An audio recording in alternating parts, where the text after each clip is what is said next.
Hello. Hello. Hello.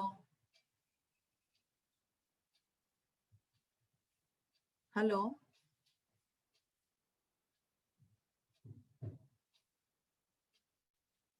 Hello. Hello Dipanwita ma'am, good morning. Good morning Shashikant sir, मुझे ये पूछना था कि ये हैंड्स ऑन सेशन क्या लंच के बाद ही होगा या शुरू से ही होगी? वो तो मैम अब सर ही बताएंगे, कुछ क्लियर नहीं है अभी। Okay okay okay. नहीं तो अभी तक तो मतलब घर में रह सकते थे, फिर जाके लंच के बाद। ठीक है, देख लेते हैं। ओके। हाँ मैम, अब वो बताएंगे सर का क्या शेड्यूल है आगे का। हाँ ठीक है, ओके। ठीक है।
Good morning, everyone.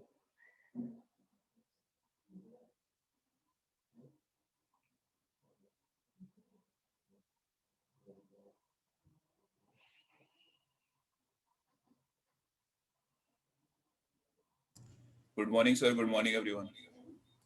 Good morning, Prithvirji.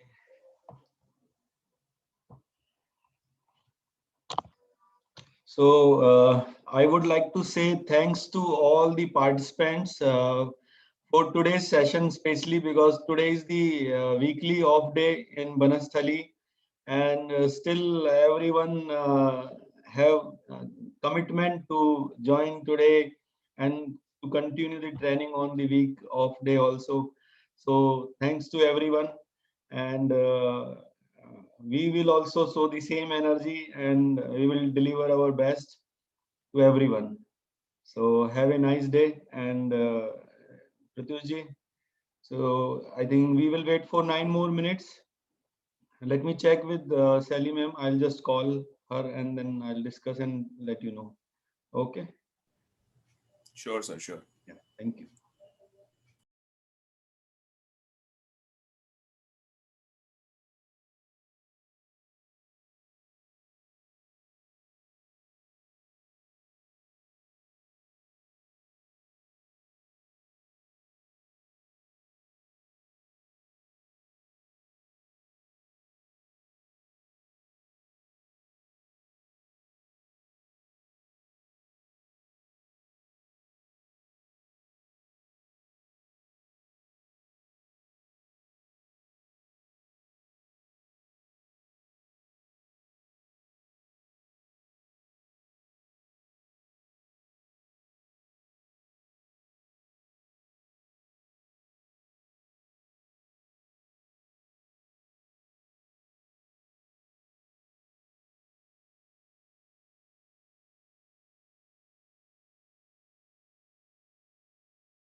Pratyushji, I had a word with ma'am.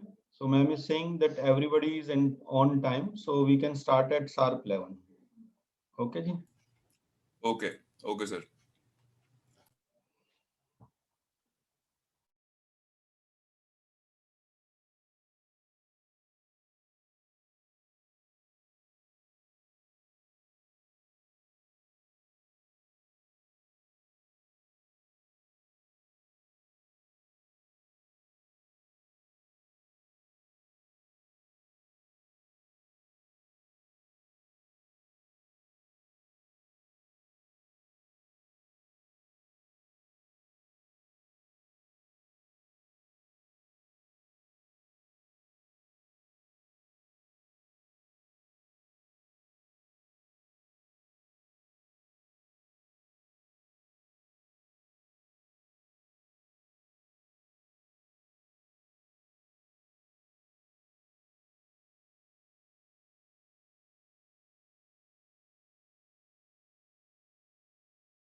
Okay. So it looks like there are no questions. Excuse me. So let me start. So in this session, we'll be discussing about an introduction to artificial intelligence. Uh, what is artificial intelligence? The application areas of AI, the related fields that are related to artificial intelligence. Then we'll be talking about the foundation of AI, which is actually machine learning right now. And lastly, we'll be talking about a simple introduction or maybe an overview of robotics. All right. So this is going to be a introductory session to that. So for the people who are actually advanced learners right now or intermediate learners, I hope that you guys get something useful today out of this session. And for the people who are new,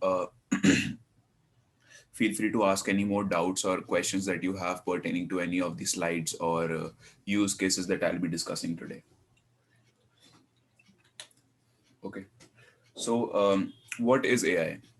So that's a very good question and maybe a very vague question also, because people nowadays have 10 different, 20 different definitions of artificial intelligence. If you ask someone in the field of AI, he'll give you a very technical one.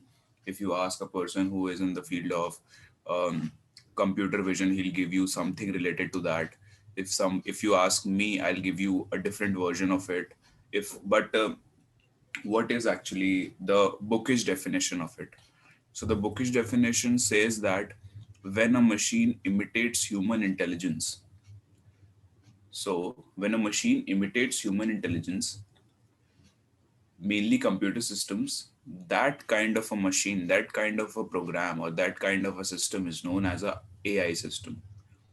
So the process that generally happen while the machine is imitating human intelligence are learning, reasoning, and self-correction.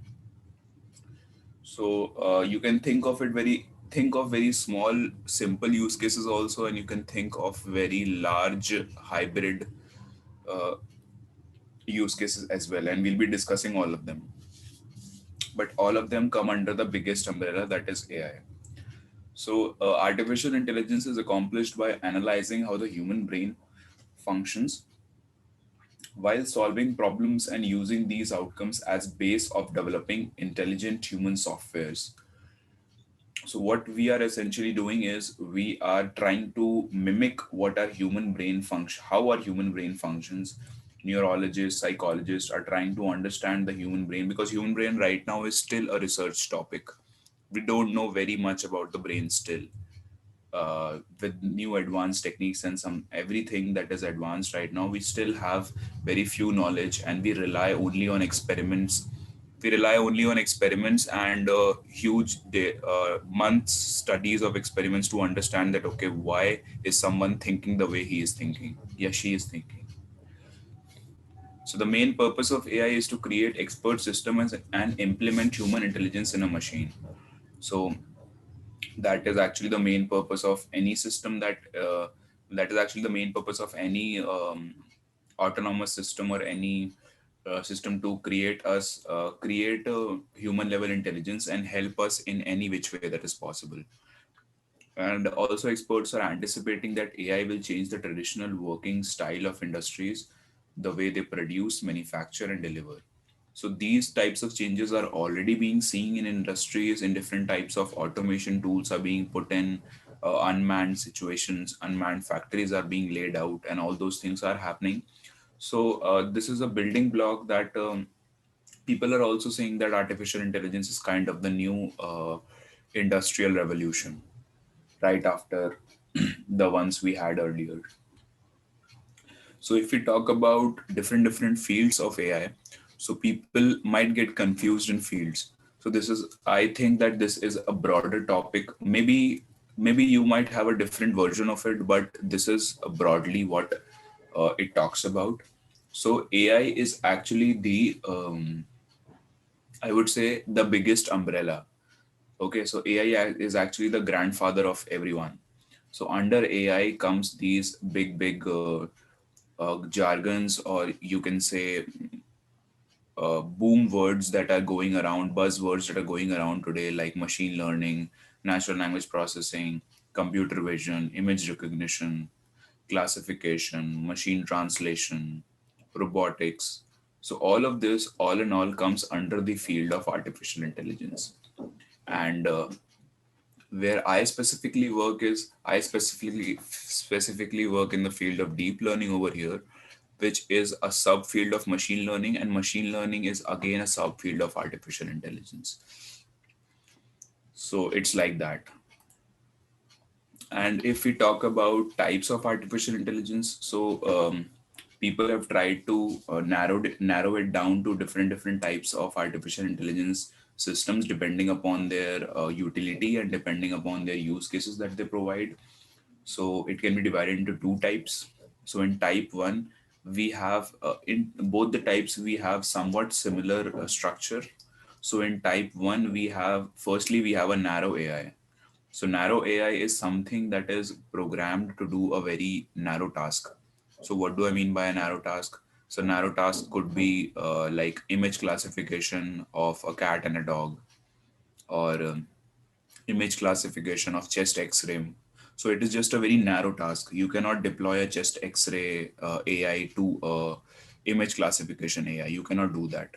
So that is what is called as narrow artificial intelligence, which means that it is only designed to do a very specific task and it will not perform good in different more tasks.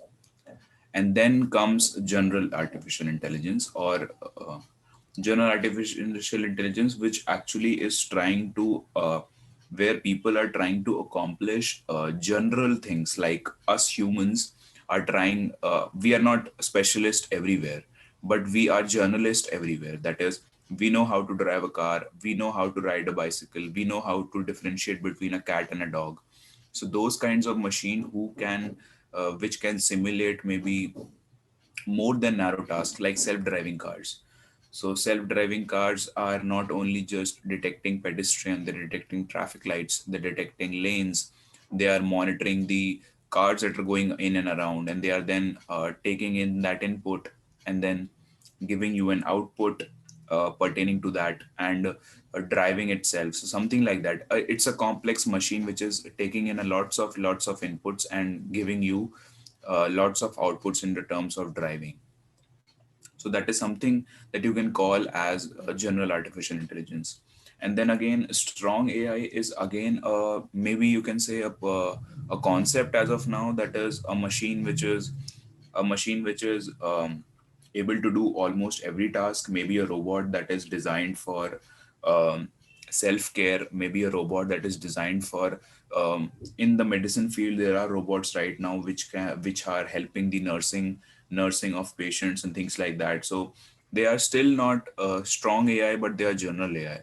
So strong AI, I would say, is actually a proof, not a proof, but a concept in our minds right now that people have thought about. And maybe in a few years, you guys develop something that we can call as a strong artificial intelligence algorithm.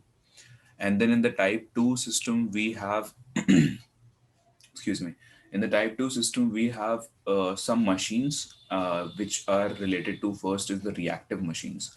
So reactive machines are actually machines which have certain clauses that you can say, like some if else statements, uh, like um, like maybe our microwaves and washing machines, where you set in something and then they execute that, and then they give an output that okay, your clothes are done, your cake is ready, and things like that. Some predefined things, some predefined if else statements are there, and they are executing that. So something of that is called as a reactive machine.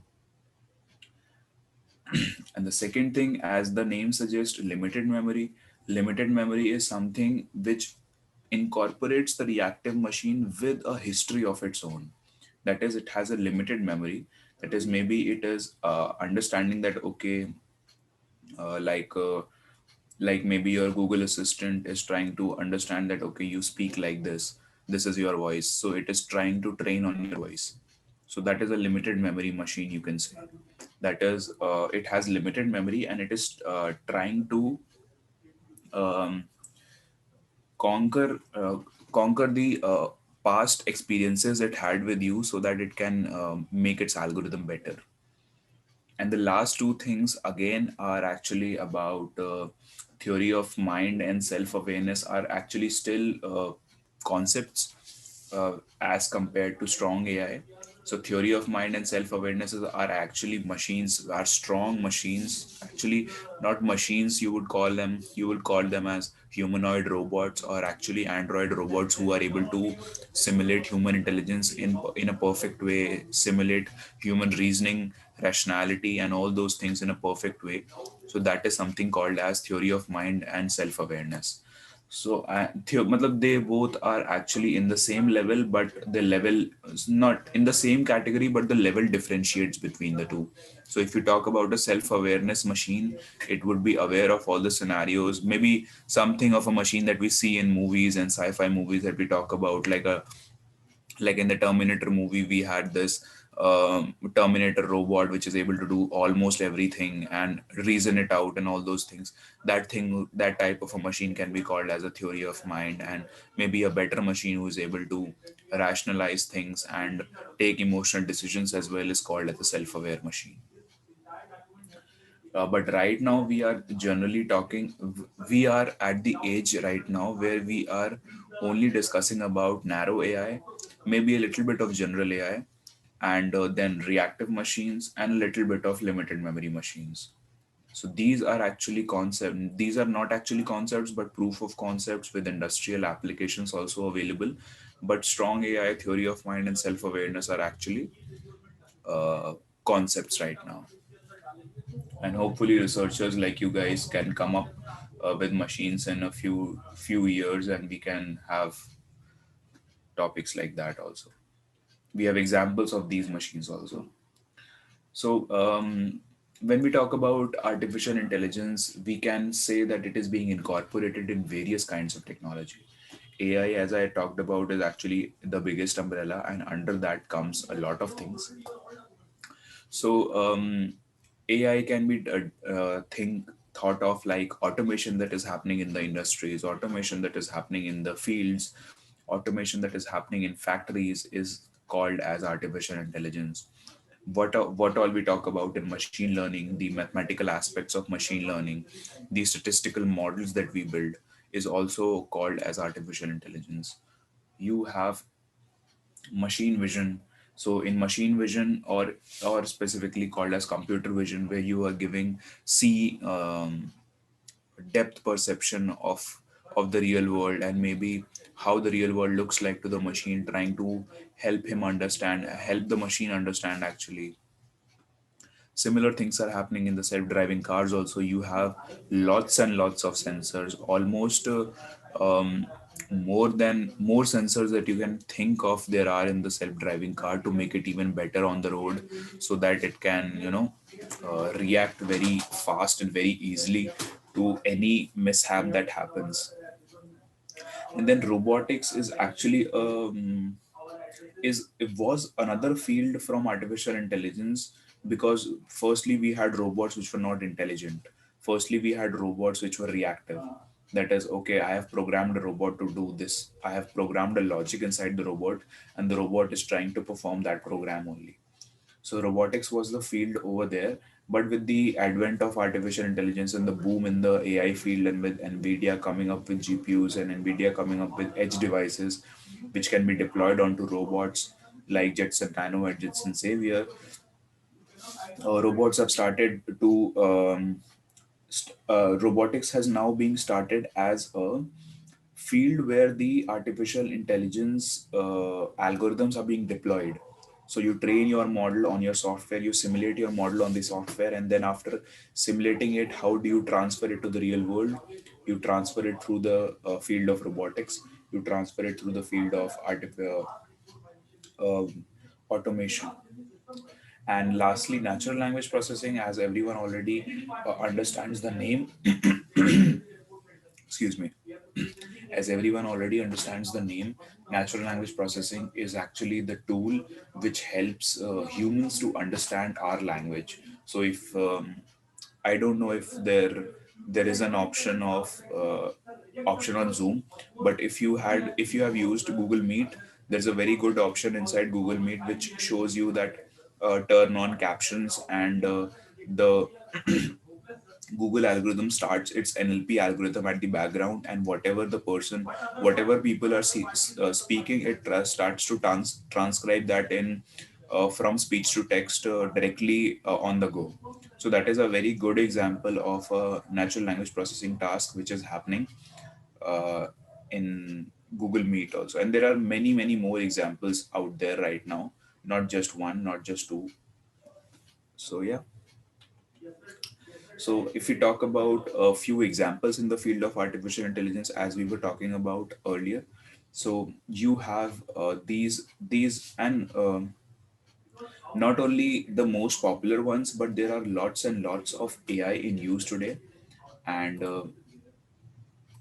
there are lots and lots of AI in use today, and a lot of it is around us, and we don't even know about it, like Google Assistant or Apple Siri or Amazon Alexa.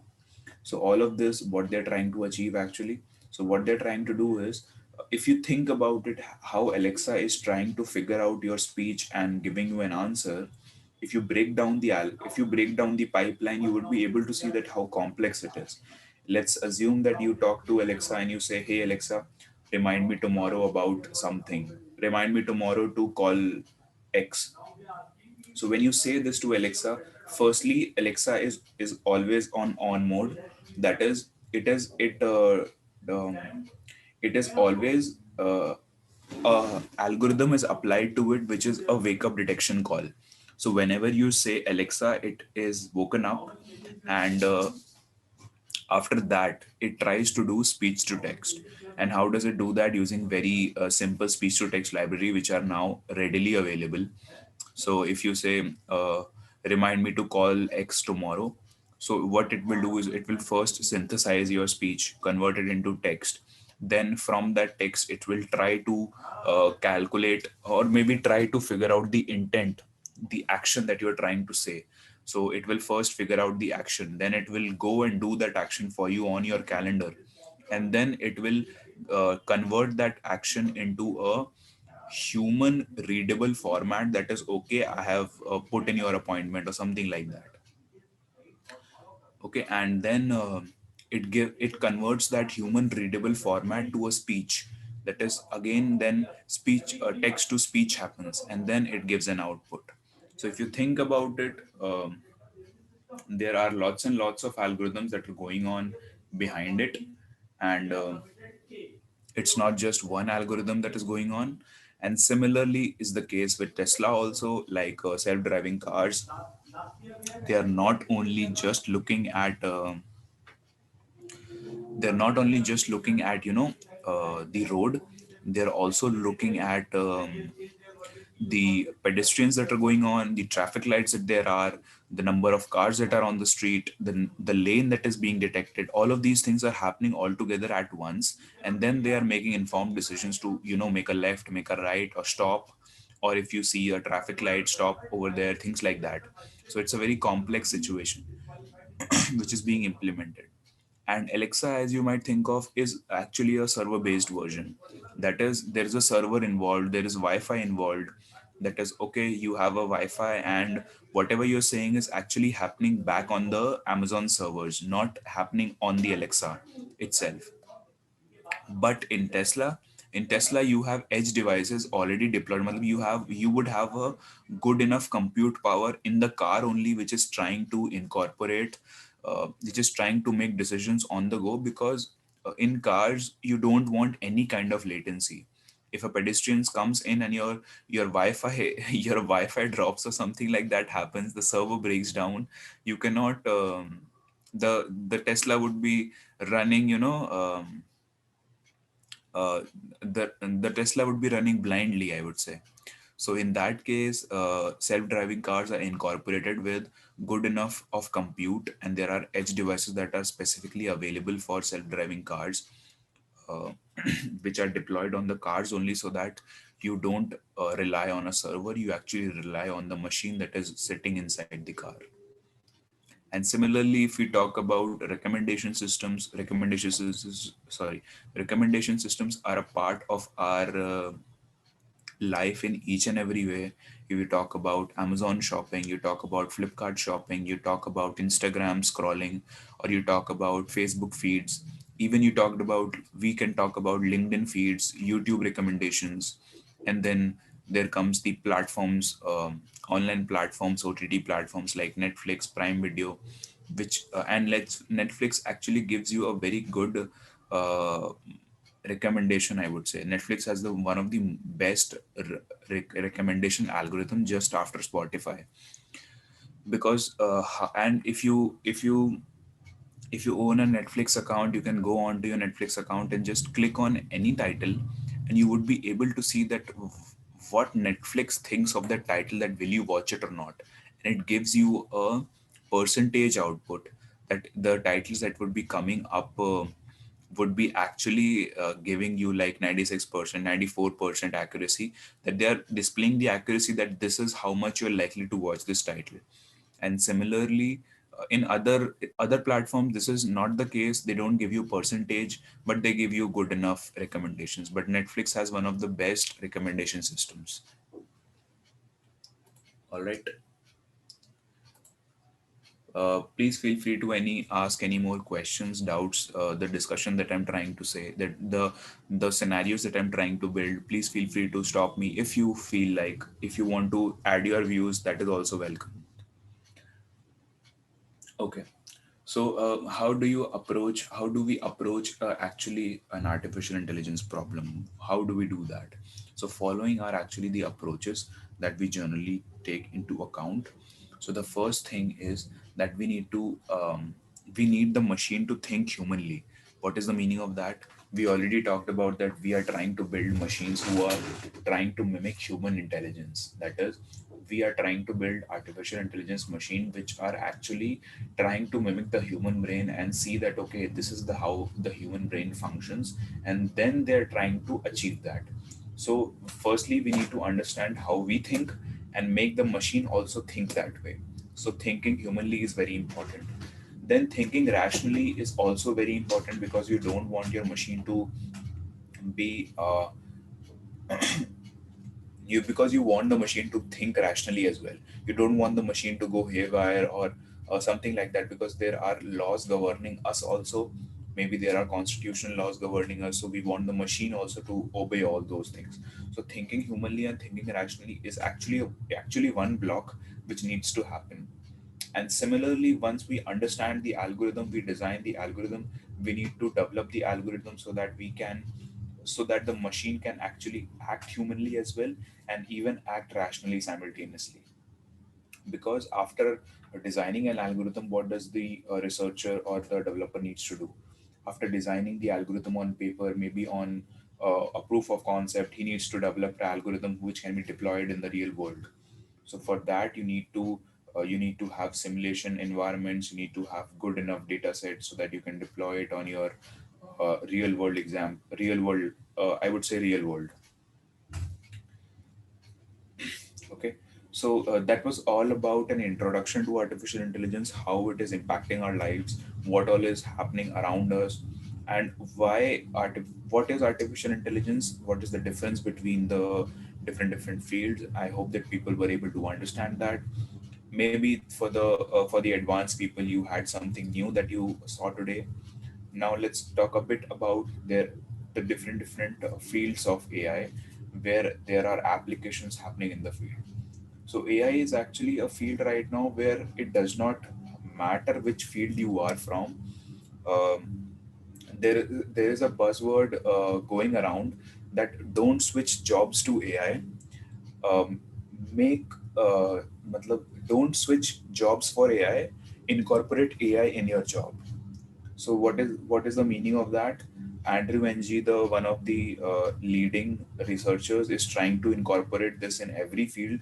And what he is saying is that don't actually quit your job and go for a job which is doing artificial intelligence or things like that, like a data scientist job or something like that. Try to incorporate that job. Try to incorporate those things in your job only, because actually right now what is happening is almost all the verticals and all the industries are trying to incorporate AI, because AI is such a generalist task that everywhere AI. If you go in any industry, there would be a AI use case that you can think of. If you are a seasoned professional or maybe a researcher, you can think of a way to incorporate AI. Maybe it will become complex, maybe it will become simple, but AI can be incorporated in mostly every application area, and we'll discuss a few of those. So, firstly, and the very important one, healthcare, because we humans want to extend our life expectancy so that we can live longer, forever, maybe. So, what we are trying to do, firstly, whatever we build new, we try to incorporate that in the healthcare sector so that we can get most benefits out of it. So, AI in healthcare is a hugely research topic as well, and it is one of the industry leading topics as well. So, the key focus of AI in healthcare is the betterment of patient health and a reduction in the cost of doing so. So, it is not just that you need to have better healthcare facilities, you also need to lower the cost of those facilities. It cannot happen like that, that you uh, deploy advanced robots and they're costing way too much. So, that does not make sense. So, because right now there are automatic robots who are trying to do surgeries.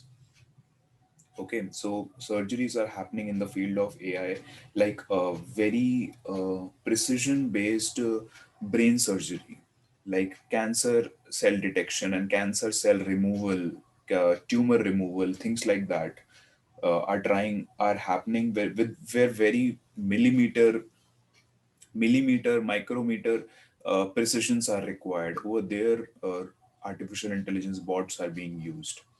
And if you were following this company called Neuralink, which is Elon Musk's company, they have actually come up with a brain implant chip, and they are actually implanting that chip with the help inside the brain. Inside the brain, right now they are doing animal testing, but still they try to achieve that they will be implanting chips inside human brains so that we can augment ourselves and maybe do different kinds of things. And all of that implantation, the operation of implanting that in the chip, is actually a robotic job. So the surgery is happening with the help of artificial intelligence. So that is also a very good approach, and mostly in the field of healthcare. Not only you have machines who are doing surgeries, who are helping others, but there are application softwares also, like cancer cell detection, chest ray x-rays, and there was a lot of research on COVID as well, which helped us to fight the pandemic better. Things like that happened. uh, I believe I believe in NVIDIA. We actually built a NLP tool which can, because there were lots and lots of papers coming out each and every day for COVID, depending upon researchers. So it was very hard for the researchers to, keep track of those papers. So NVIDIA came up with an NLP algorithm, an NLP application which would, filter out the necessary, depending upon the uh, researchers need on research paper. It would filter out the necessary research papers, because there were huge amounts of research papers coming in the field when we were developing the vaccine. And the last thing is actually chatbots. So chatbots are used within healthcare, answering queries online and assisting patients with follow-up appointments. So chatbots is not a new thing. Chatbots are actually being deployed in almost everywhere, almost every scenario. And in healthcare, they are helpful for answering online queries and assisting patients, and creating appointments and making a follow-up of the appointments. Now, if we talk about artificial intelligence in education, the first thing is that grading in the education sector can be automated using AI, and there are online courses which are trying to do automated grading. So it is not that, okay, a mentor is required, a teacher is required. The tutorial, or maybe the assignment, or maybe the test can be automated with AI, something like that. So it's not like that, okay, if you write a maybe statement of purpose when you are applying for a job, applying for a university for your higher education, write a statement of purpose that is trying to be that is being evaluated by AI, not that thing, but maybe programming assignments that you submit, or maybe quizzes that you submit, things like that can be automatically graded.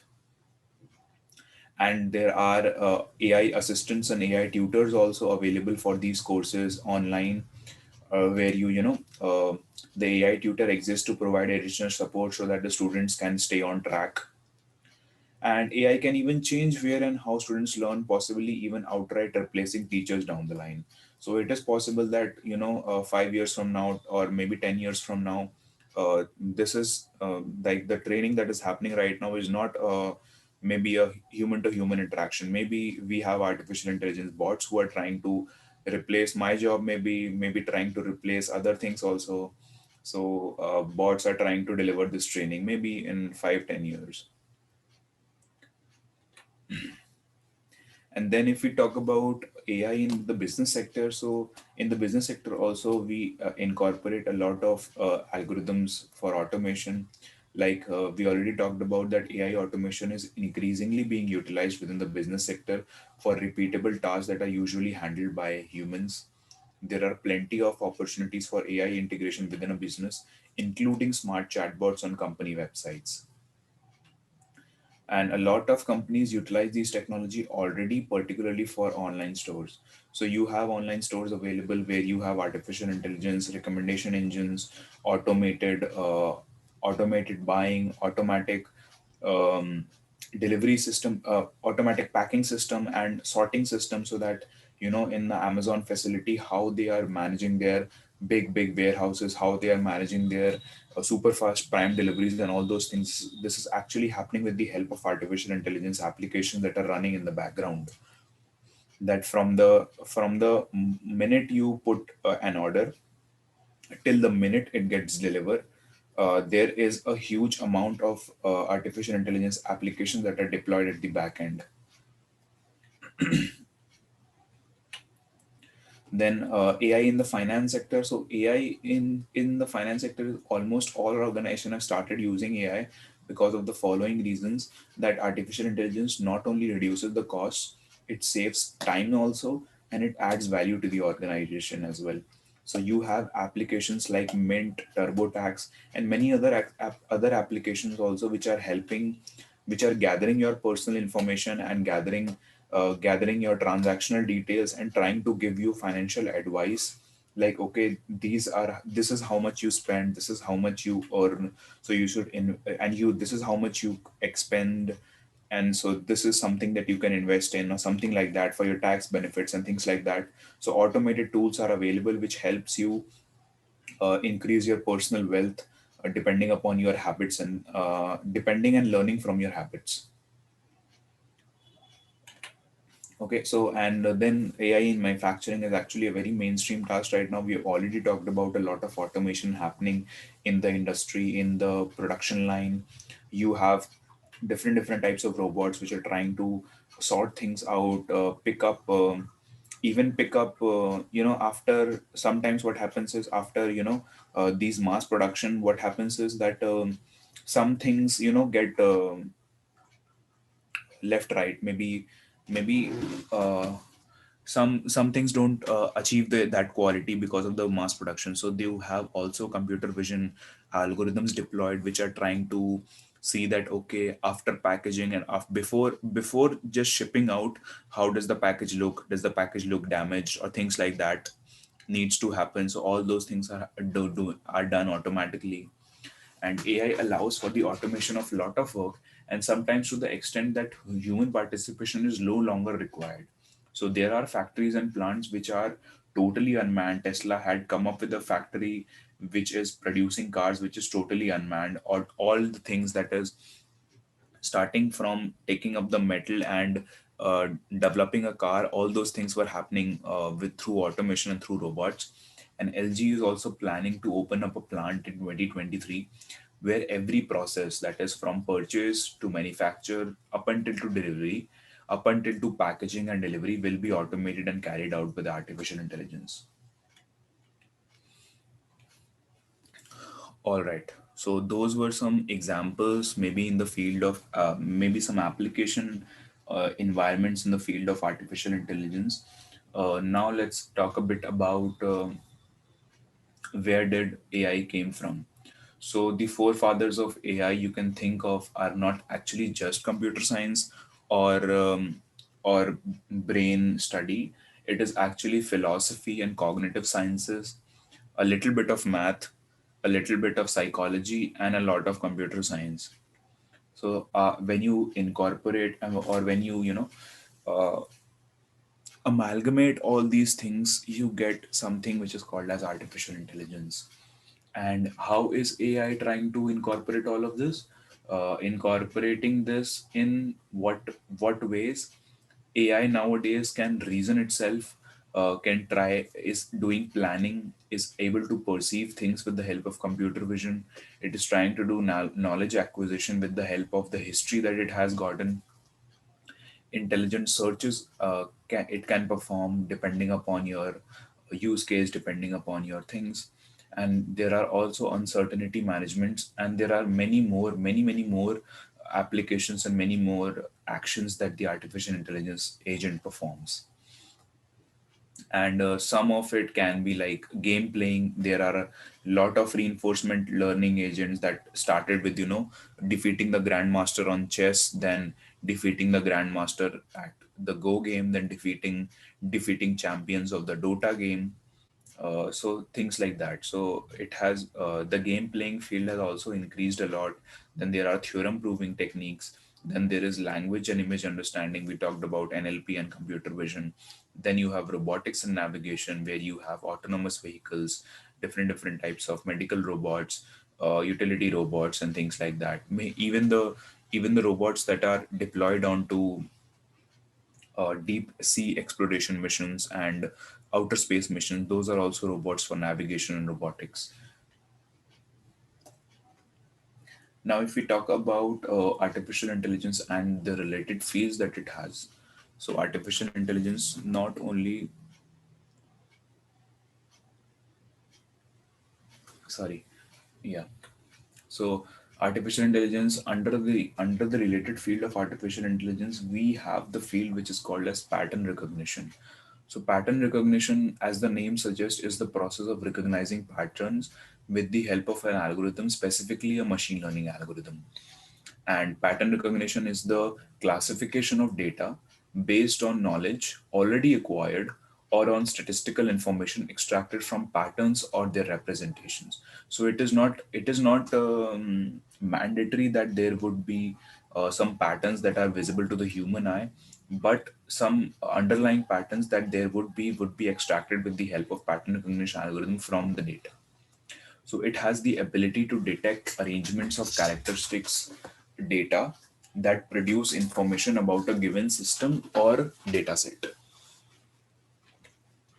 And as the name suggests, pattern recognition actually completely relies on the input data that it has. It is actually a data driven technique. A familiar pattern must be recognized quickly and accurately by a pattern recognition model. And predictive analytics in data science can make use of pattern recognition algorithms to isolate statistically probable movements of time series data into the future. So you have time series data analysis and lots of data analysis also available, which is trying to understand the patterns. And there are different algorithms that are recognizing patterns. And certain features of these pattern recognition algorithms are that it recognizes patterns very quickly and automatically with ease. So your algorithms are recognizing patterns very fast. Pattern recognition always learns from the data that it identifies. So this can actually be a feature also, and maybe a limitation as well, that it is completely data driven and only dependent on your data. It distinguishes shapes and objects from different angles very accurately. And the only limitation that we have in the field of pattern recognition is that it generally depends on your data, that if your data actually has an underlying pattern, the algorithm would be able to detect that. And if your data is not good enough, you won't be able to detect good enough patterns. Okay. So that was all about the field of artificial intelligence, their related fields, their application areas. Um Now I want to talk about another field inside artificial intelligence, which is actually, right now being called as the foundation of artificial intelligence, which is called as machine learning.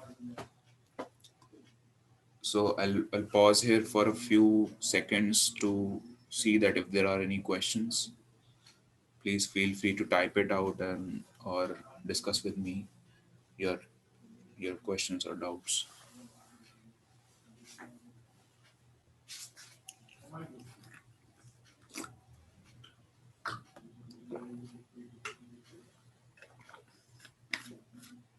All right, let's move forward.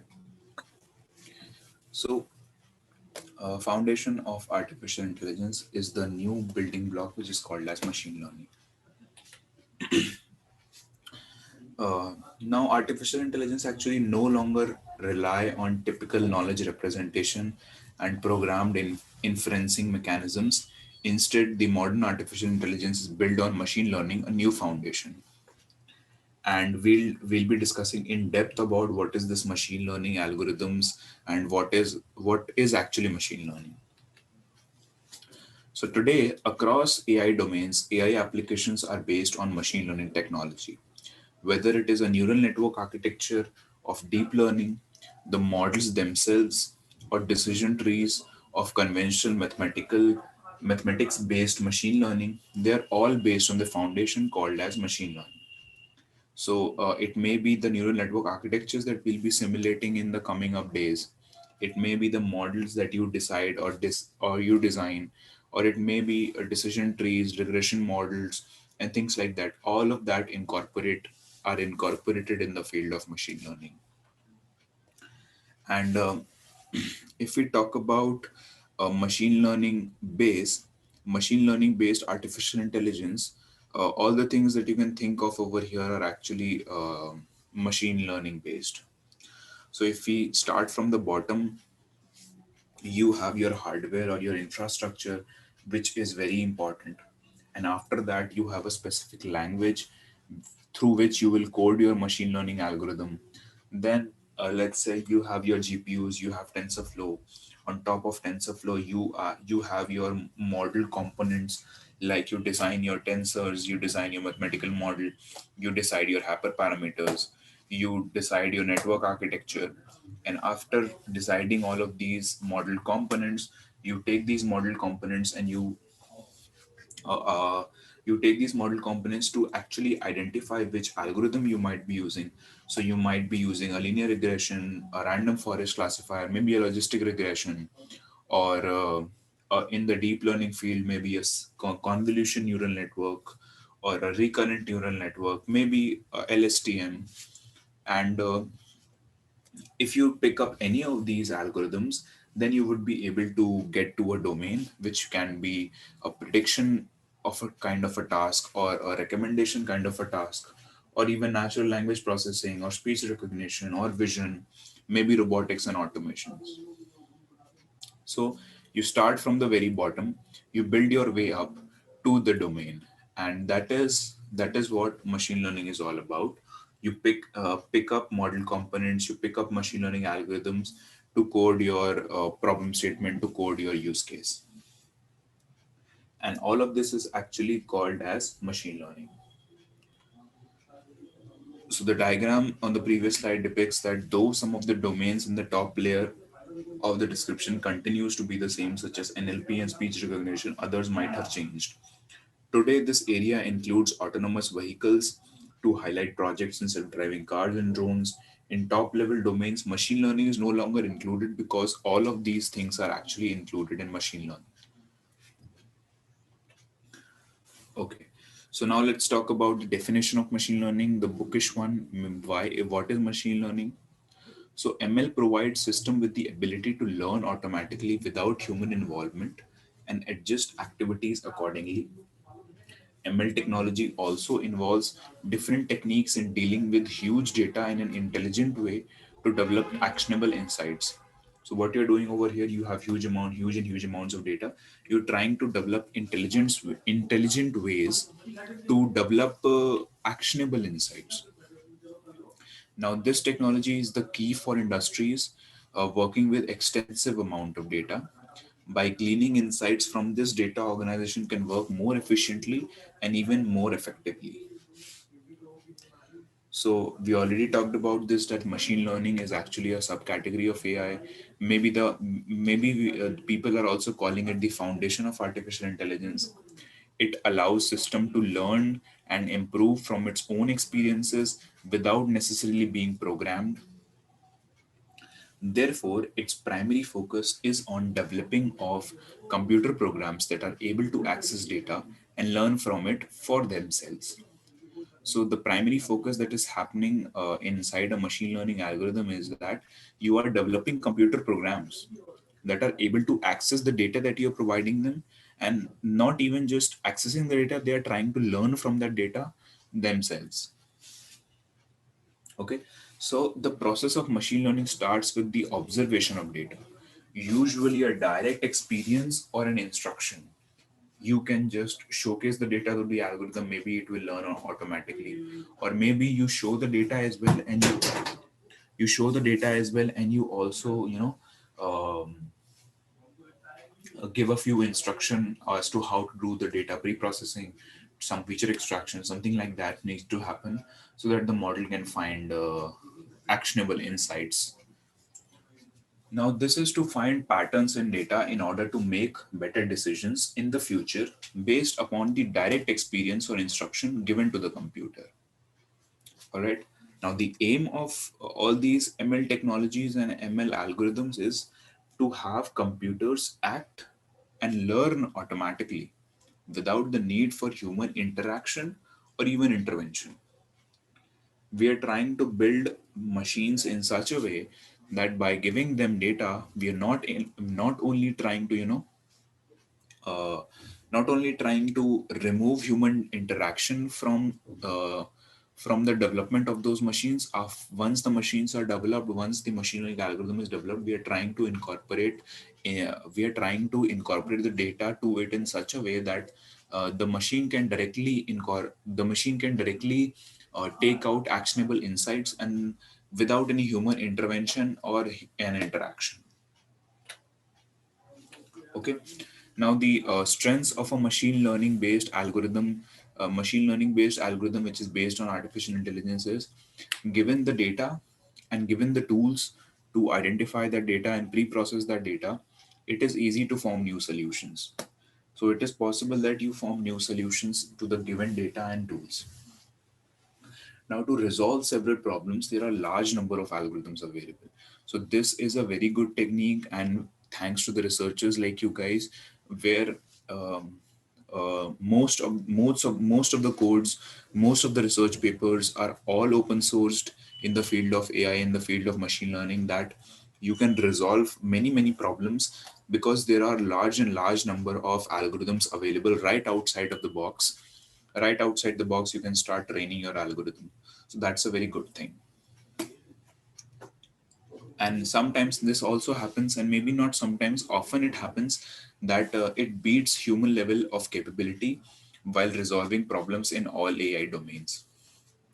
And there is also the case that most of the times human expertise is not required. So you don't need a very good domain expert to solve the problem. If you have the good enough data of that domain, you can only solve the problem with the help of the algorithms that are available. Now, if we talk about certain limitations in the field of artificial intelligence or in the field of machine learning based artificial intelligence, there is a necessity of large amounts of clean labeled data.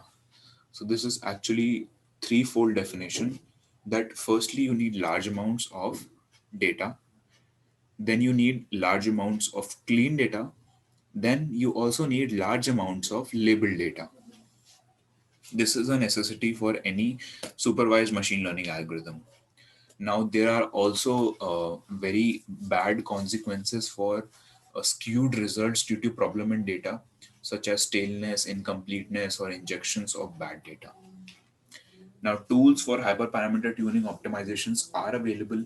So you have tools which can help you tune your model, which can help you get better hyperparameters for your model. But uh, choosing the best algorithm, the best network architecture, and the hyperparameters require iterations. So let's assume that you have data. You have 1 lakh data points. Now you define an architecture. Okay, you define one architecture, maybe start with some hyperparameters to that architecture. Now you train your model, and training that model, let's say for 5 epochs or maybe 10 epochs, very small number for this big amount. For these 10 epochs is actually taking you, let's say, 5 hours to train on these 1 lakh data points. So when you train on these 1 lakh data points for 5 hours, and after 5 hours you get one accuracy, and you see that this accuracy is not that good enough. So what you do again, you again go back and try to change the hyperparameter, try to change the architecture somehow, and then again train. So this requires iterations. So it is not like there is one hyperparameter fits all scenario or one architecture fits all scenario. You have to have a hyperparameter tuning background, or maybe this actually is a hit and trial method or an intuition method. But there are tools available, but mostly experienced data scientists and researchers rely on their experiences and their knowledge rather than tools. And sometimes mostly hit and trial applications kind of a scenario works. But now there are tools to find your learning rate, to find your number of epochs, the number of architectural points, that number of neurons that you need to incorporate. Things like that are happening in the field of artificial intelligence. Now, lastly, though outputs can display numeric confidence, like you get an accuracy at the end, maybe 100% accuracy, 95% accuracy, maybe even 55% accuracy, but most algorithms solves the problem in one step. So what is the issue over here? That is, you are not able to understand that why the algorithm came up with this solution. So because you have programmed the algorithm in such a way that it is learning on its own and trying to give outputs on its own. um, um, so what is happening over here is that partial results or intermediate reasoning is not available. So there is no chain of reasoning as to why the machine thinks that there is a cat in that image, or maybe complex task. A cat in the image can be explainable, but maybe a very complex kind of a scenario, it is not a very explainable. So that's one of the limitations that is going on around. And there is a very good research topic going on around as explainable AI. So explainable AI is trying to incorporate explainability, or maybe the ability to explain what is happening inside the algorithm automatically, so that the machine is not actually a black box for us. The machine is actually a white box, and we already know what is happening inside. So explainable AI is not a industry parameter right now, it's actually a research topic. So you guys can look into that if someone is interested. Now, if we talk about the fields inside machine learning, you have four, specifically three, maybe four types of, I would say, bifurcations or maybe categories. So the first three categories are somewhat related to the data. That is, you have supervised, unsupervised, and semi-supervised. And then the last category is actually reinforcement. And let's take a deeper dive into all of these things one by one. So when we talk about supervised machine learning algorithms, these algorithms can be applied to new data with whatever has been learned in the past by being able to predict future events. The learning algorithm will produce an inferred function from the analysis of a known data set. So from here, predictions can be made about the output values. Errors can be found and compared between the inferred functions and output values and the correct intended output values in order to update the model accordingly. So if you were not able to understand that, what is actually I'm trying to say is in one single line is that you need to have a labeled data set, a labeled clean data set if you are doing a supervised learning task. So let's assume that you have 100 images of cats and 100 images of dogs, and you have the labels also attached to those images, that those 100 images have the labels that, okay, these 100 are dogs and these 100 are cats. So this is a something called as a supervised learning task, where you have a labeled data set, so that when you give it inside your model, you are giving your x also and you are giving your y, corresponding y as well. So the model sees the x, understands the x, and associate that x with the y, and then it performs and then it is able to perform actionable insights. All right. Now, errors can be found in such a scenario. The output values, the inferred functions can be made better. So all of these things happen inside supervised learning. But the main reason why it is called supervised learning is that we have a supervised data set for it. That we have supervised the data set and we have created a labeled data set out of it. Now, unsupervised learning. So as the name suggests, we were talking about supervised. Now, unsupervised is actually the opposite. What is the meaning of that? So in unsupervised, you don't have a labeled data set. That is, you might have 100 images of cats and 100 images of dogs, and you know that this looks like a cat, this looks like a dog, but the machine does not know, and we don't tell the machine that this looks like that or this looks like that. You take unsupervised machine learning techniques to understand the underlying pattern inside the data, to find out that, okay, these are the features of a dog and these all images maybe look like a dog, and then these are the features of a cat and maybe these images look like cat. So unsupervised learning will study how a system can infer a function from the hidden structure in the unlabeled pattern. So you have your unlabeled data, and that inside that unlabeled data, you are the machine is trying to predict patterns. The system might not necessarily find the right output from the data, but it will observe the data and describe any hidden patterns or structures within the data to help draw inferences. So what we are trying to say is that the system might not necessarily find the right output from the data. So because we don't want the output, we actually want to do some kind of clustering, some kind of categorization inside the data. So maybe you have 200, 500 pictures of animals, and you want to divide these images into categories, and you don't know what all categories might be there.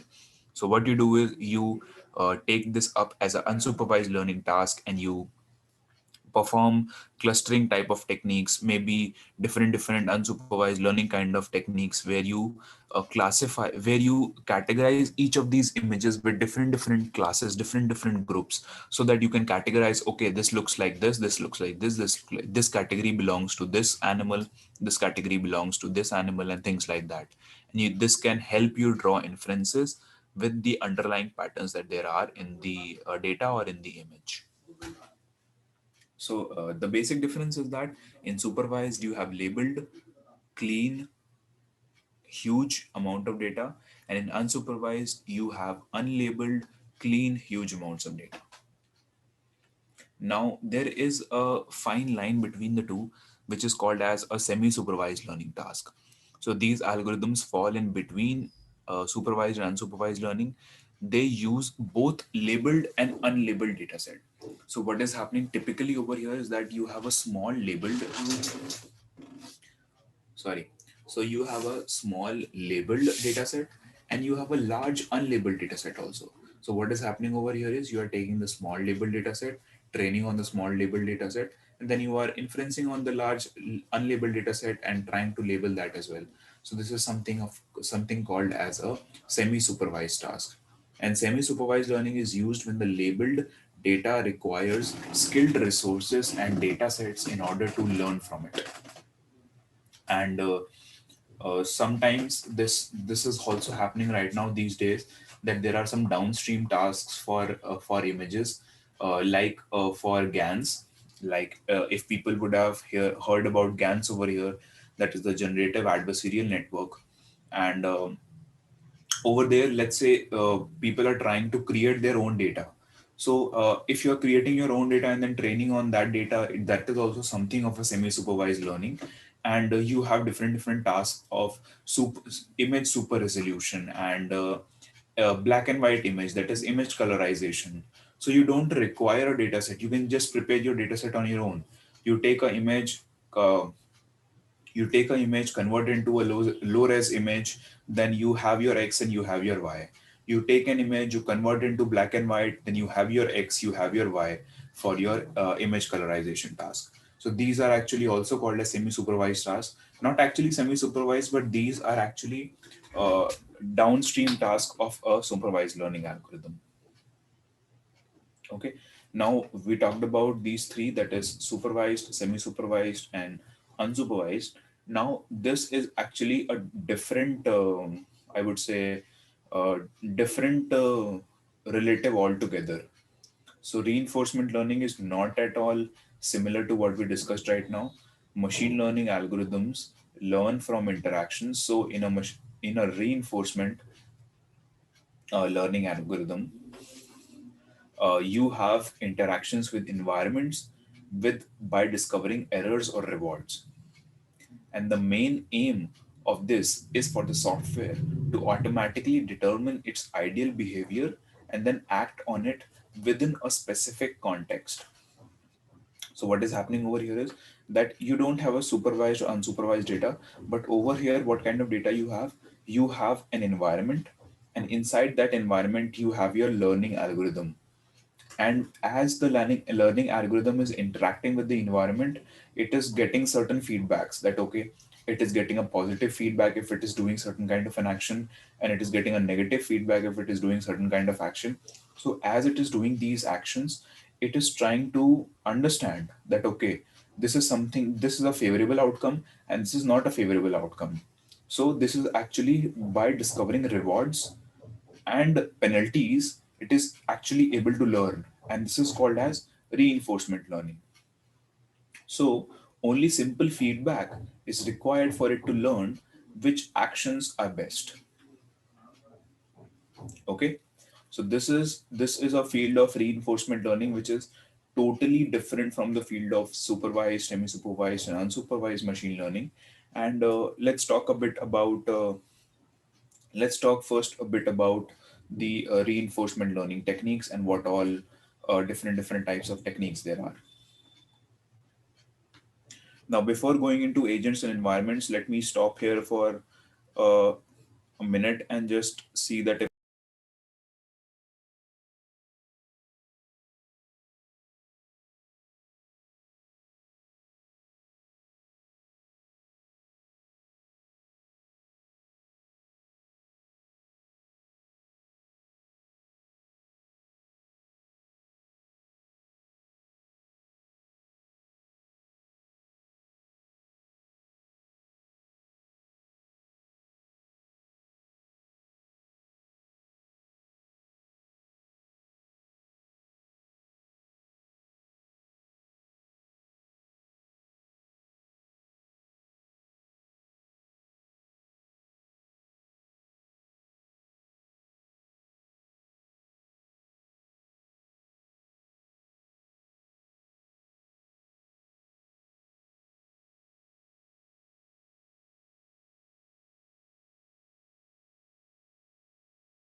okay, looks like there are no questions. Let's move forward.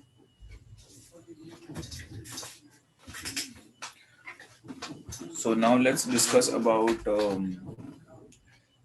agents and environments. What is reinforcement learning techniques are actually all about, and what are the components of inside the reinforcement learning algorithm, which are actually agents and environments. Okay, Now, an AI system is made up of an agent and its surrounding environment. An agent is anything that can observe its surroundings through sensors and then acts upon its surroundings using its effectors. Now, agents act within their environment where other agents may exist. So, what is happening over here is you have an agent which is observing the environment, and it is trying to observe the environment with the help of the sensor that it has.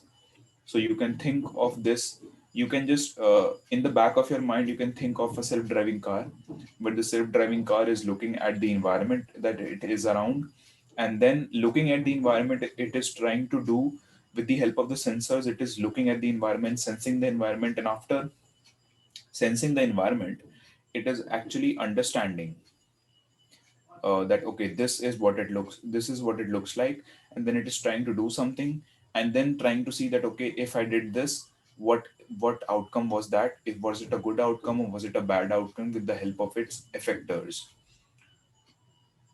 Okay, so agents within their environment, you can have multiple agents also, a single agent environment also, you have so we'll talk about those different kinds of things also. Now this is actually the basic architecture of a agent environment scenario, where you have an environment, and this as the agent is getting some input from its environment through sensors, it is trying to do some logic. It is trying to understand that okay, what is all around it and things like that, whatever logic it governs, it is trying to guess that or maybe get to an outcome, and after that it is trying to do that outcome with the help of its actuators, motors, tires, or anything that it has for movement or maybe interaction. And then as the agent moves, the environment actually changes for the agent again. So this cycle goes on and on, that as the agent moves, the environment changes, then again the agent, the sensors incorporate maybe something new, maybe not something new, maybe something old also, old plus new, and this is the cycle that goes on and on. Okay, so when you talk about agents, firstly, where from where actually this type of an machine learning algorithm, reinforcement learning, came into picture, it is because of us humans. So a human agent has sensory organs such as eyes, ears, nose, tongue, skin, as well as hands, legs, and mouth to act as effectors. So we actually build machine reinforcement learning algorithms by learning from the basic learning that we have from our childhood, that okay, in our childhood we don't know how to speak, we don't know how to understand things, but what we do know is okay, the actually the effect of pain and joy, that okay, if you are drinking some hot water and you are touching hot water, you get certain kind of pain. So that is actually a negative feedback for you, so you don't do that again. Maybe you do that one or two times, but you don't do it all the time. And then maybe if you're doing something else, you're getting a reward. So this is how we learn. So this is actually the backbone of the reinforcement learning technology and how we are actually creating it. Now, you generally have two types of agents, that is a robotic agent or a software agent. So, as the name suggests, a robotic agent is in the real world and software agent is in a simulated environment. So, the robotic agent has cameras and other range finders as their sensors, and various motors and actuators as their effectors. And a software agent inside a simulating environment, these agents have programmed bit strings as its programs and actions. So generally what happens in a reinforcement learning scenario is that uh, I can say you have a software agent which is trained on the simulated environment, and after training it inside the simulated environment, you transfer that software agent into the robotic agent, and then try to understand okay, how the software agent is trying to perform inside that robot, and how is the robot actually performing in the real world. So this is actually the basic pipeline. Firstly, we simulate it inside the software, and then we do it in the robotic manner. Now, some terminologies that are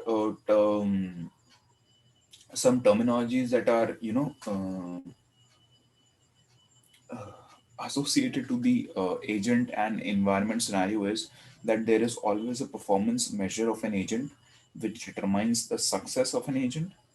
Then whatever agent's perceptual inputs are, that is called as percept. Now an agent's function in mapping from percept sequence to an action. Now there is an agent function inside it that okay, whatever percept sequence it is getting, that it is analyzing that percept sequence, going that percept sequence is going through the agent's function, and then it is converting that percept sequence to an action. Now this percept sequence is actually the history that the agent has perceived up until now. And lastly, the agent's behavior is an action that is performed after any specified sequence of percepts. Now, the structure of an intelligent agent looks like this. You have your architecture of the agent, maybe the hardware architecture or the software architecture, how it is built, and then you have your agent's program. So you have a program and you have an architecture, and after the program and the architecture, you have your agent.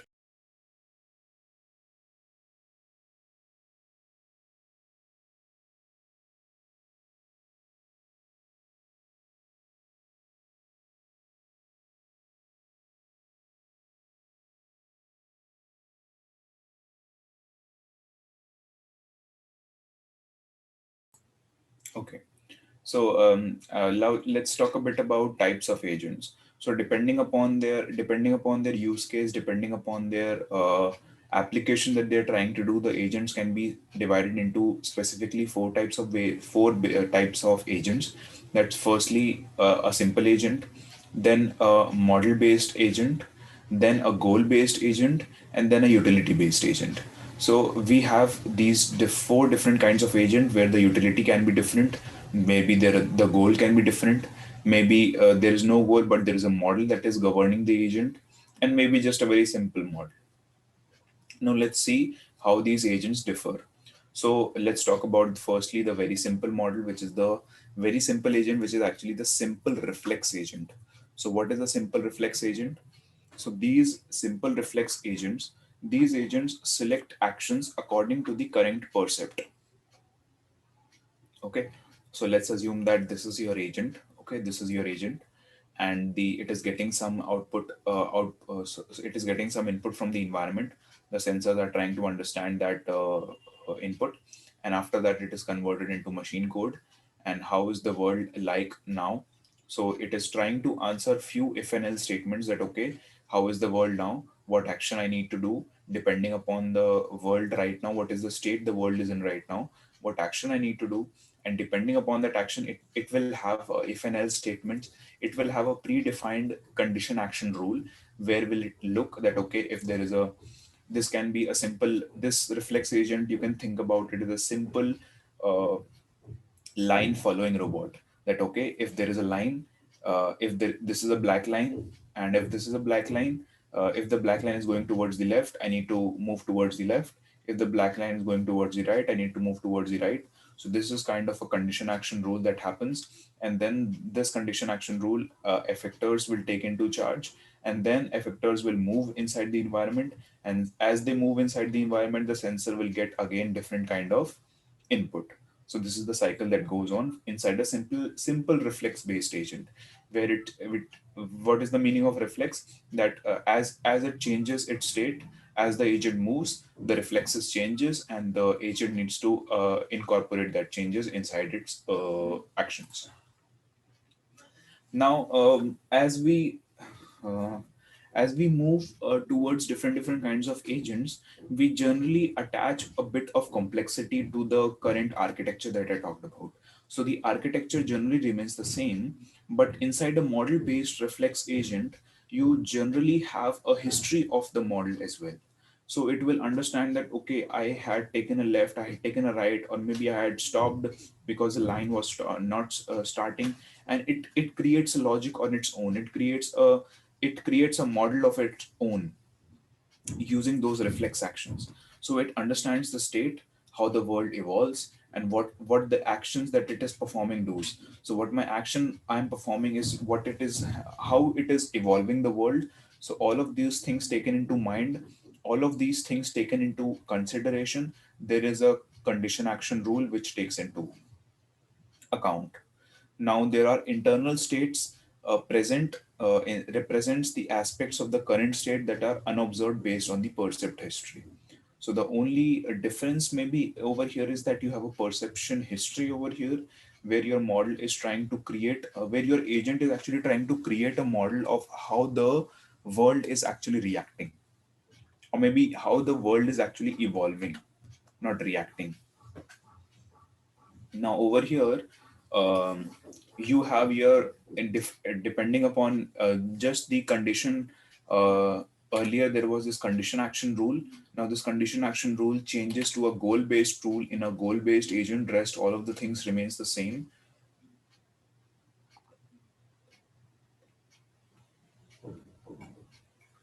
Now what is uh, there is there is not an action that it needs to do, there is a goal that it needs to finish.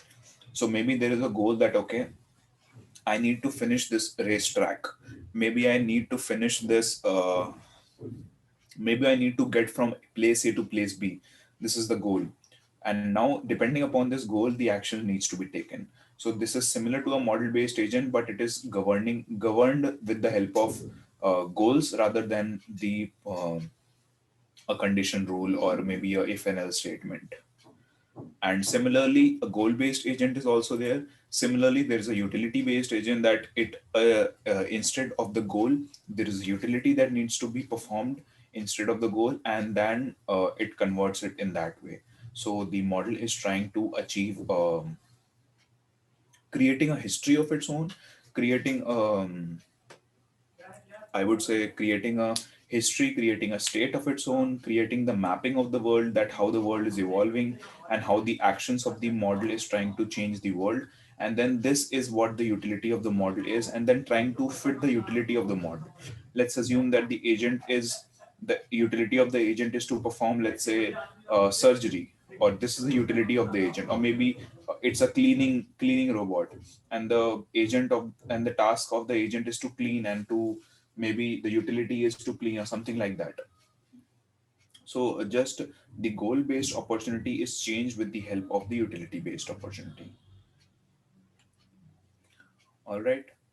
So that was a quick overview about different kinds of agents, and an overview about different types of agents available in the reinforcement scenario. Now let's talk a bit about environments. So before I move forward, are there any questions?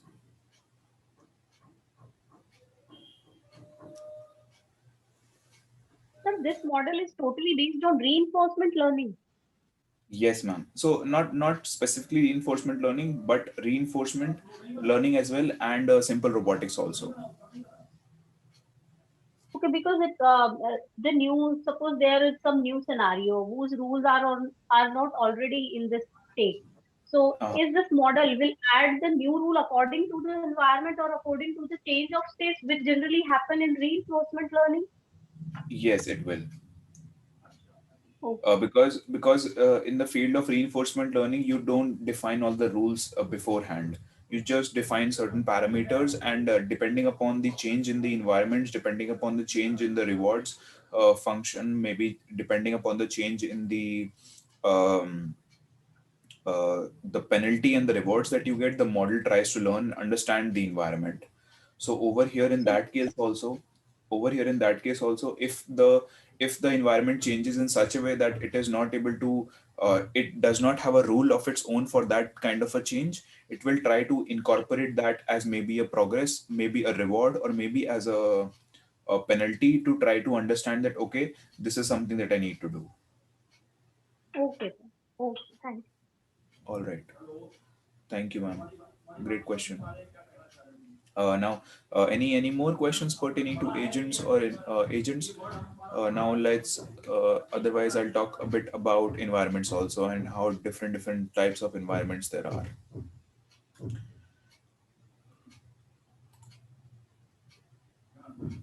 Okay. Now let's talk about the nature of environments. So certain programs are limited to databases, computer file system, keyboard inputs, and character outputs on one screen. They are completely operated in an artificial environment. So you have your software agents which are completely incorporated inside an artificial environment or maybe a simulated one. However, some of the software agents exist in rich and unlimited softbot domains. A softbot is actually designed to scan the online preferences of a consumer and display exciting adverts and items in both a real and artificial environment. Now, a different nature of environment is a Turing test environment, and it is actually one of the most famous artificial environment in which artificial and real agents are tested on an equal platform. This environment is highly challenging for a software agent as well as for a human to perform. So Turing test environment is actually a test that is it is actually a test environment where the software agents that are built are actually built to understand, okay, what is the level of complexity that the software agent can perform, things like that. So that is actually a Turing test environment. Now, environment can have multiple properties as well. That is, it can be discrete or continuous, which means that a restricted number of distinct and clearly defined states of the environment means that it is discrete. Otherwise, it is continuous. Okay. Now, observable or partially observable. The environment could be partially observable for your agent. It happens sometimes that your agent is not able to see whole of the environment. Then again, it also happens that the agent is able to see some part of the environment. So that is called as observable or partially observable. So an age environment is observable when it is possible to determine the complete state of the environment. Otherwise, it is partially observable. So if you think about the example of a self-driving car. So when we talk about self-driving car, so what is happening over there? The environment is not partial. The environment is not completely observable. The environment is only partially observable in case of a traffic crossing that there is. You don't know what kind of cars are coming from the left or what kind of cars are coming from the right from the other lane. So this is something called as partially observable environment. But maybe if you had a satellite view, maybe if you have a if you have one satellite or maybe a drone that is with the car, which is actually trying to observe the uncertain events also, something like that could be observable environment. Okay. Now talking about the state, there could be a static state of the environment or a dynamic state. Now, if the environment does not change whilst an agent is acting, then it is static. Otherwise, it is dynamic. What is the meaning of this? You have live environments and you have static environments. So what is the meaning of live environments? So inside a live environment, what is happening is that you have your pedestrians moving, you have your traffic lights changing, you have other agents also, other cars also moving, lanes changing, things like that are happening. So it is dynamic.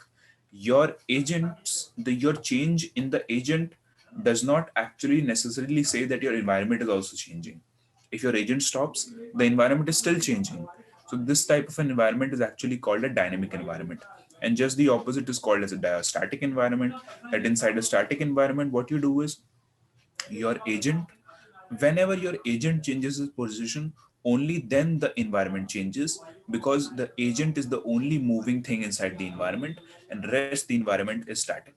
So these are some properties of an environment which we can through which we can classify different types of environments. Okay. Now some other I have properties. one. I have one query. This is Saurabh. Okay. Yeah. Yes, sir. Do we have the concept of pseudo environment in the perspective of machine learning? What do you mean by pseudo environments, sir? Like a software based environments are there. Software-based environment are there, but we can have some sort of a controlled environment also, and that can be something which is very much virtual. So can we develop those type of an environment as well in this particular scenario? Yeah, so that is something that I was talking about only as software environments. Before developing self-driving cars, you have huge amounts of driving simulators that there are there, which actually simulates the real world example in your software. So if that is your Yeah. question, that you have real world simulations So also available. okay. So it's a totally yeah, fiction, right? Yeah, it is totally fictional, but it actually Fictional. tries to mimic the real world. Yeah, yeah, I got it. Okay, thank Yeah, great question, Saurabh. That was nice. So yeah, so I was talking about different properties. So inside so as Saurabh suggested, you have pseudo environments also. So what do I mean? So what was pseudo environments? So pseudo environments are actually software environments that tries to mimic the real world environment. So that what you can do is, firstly, these self-driving cars are not, directly deployed on the streets. Firstly, what happens is you have driving simulators, very simple driving simulators, then highly complex driving simulators where you have huge number of pedestrians and traffic lights going on and off. Maybe some haywire things that happens in the real world, maybe some rash driving guy also. So these good enough fictional environments are also available in the simulation drives, where firstly you train your model inside these kinds of environments, in these kinds of pseudo environments, and then again you deploy your trained model in the real world environment. Now depending upon the types of agents, you have a single agent environment or a multi agent environment. So the environment may contain either agents that may be same or a different kind to the current agent. So what is the meaning of this? This means that this is also another from here another possibility also comes forth, that sometimes what happens is you have multiple agents inside your environment, and each of these agents are interacting with the environment itself and interacting between themselves as well, and they are learning with themselves also. That if one agent is, let's say, the agent wants to do lane tracking and lane following. So if one agent is moving away from the lane, so that agent is actually getting a penalty. So but the both the agents are interacting in their own also. So the other agent who is not going off the lane, but it actually learns from the penalties of the other agent also, so it makes itself better. So it understands that, okay, I don't need to get off the lane, I need to stay on the lane to get most of the rewards. So something like this also happens in a multi-agent kind of a scenario, where you have codependent, not I would say codependent, but agents who are learning with the help of both the multiple agents are learning from their own also and through the environment also. Now, similarly, you have accessible and inaccessible environments. So if an agent's sensor can access the complete state of the environment, then that environment is actually called as the accessible environment. And similarly, if the agent is not able to, sense the whole environment altogether, it is an inaccessible environment. Now, lastly, deterministic and non-deterministic. The environment is deterministic if the next state is determined by the current state and the actions of the agent.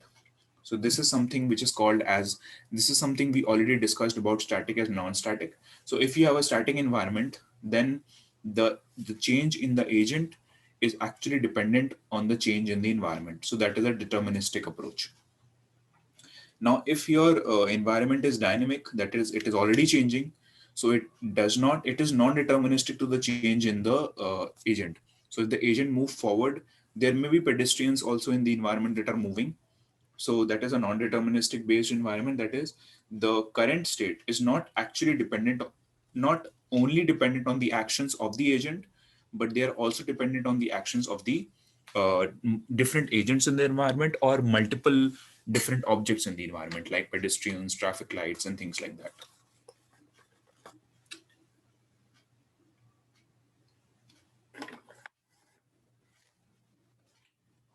Okay, let's move forward. Okay, so this is the last topic for the theory today. I hope people would already know a lot about robotics over here because you're from the automation lab. But still, I'll pause here for a minute for any questions if there are pertaining to agents, environments, reinforcement learning, or any kind of a scenario that you would want to discuss.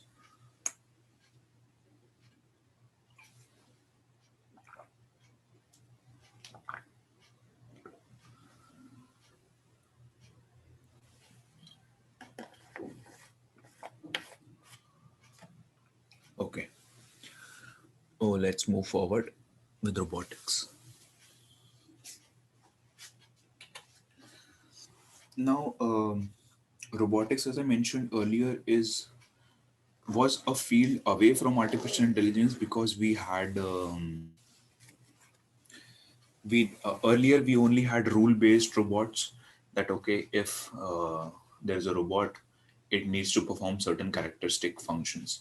That okay, this is a robot which needs to retrieve a bomb maybe or something like that.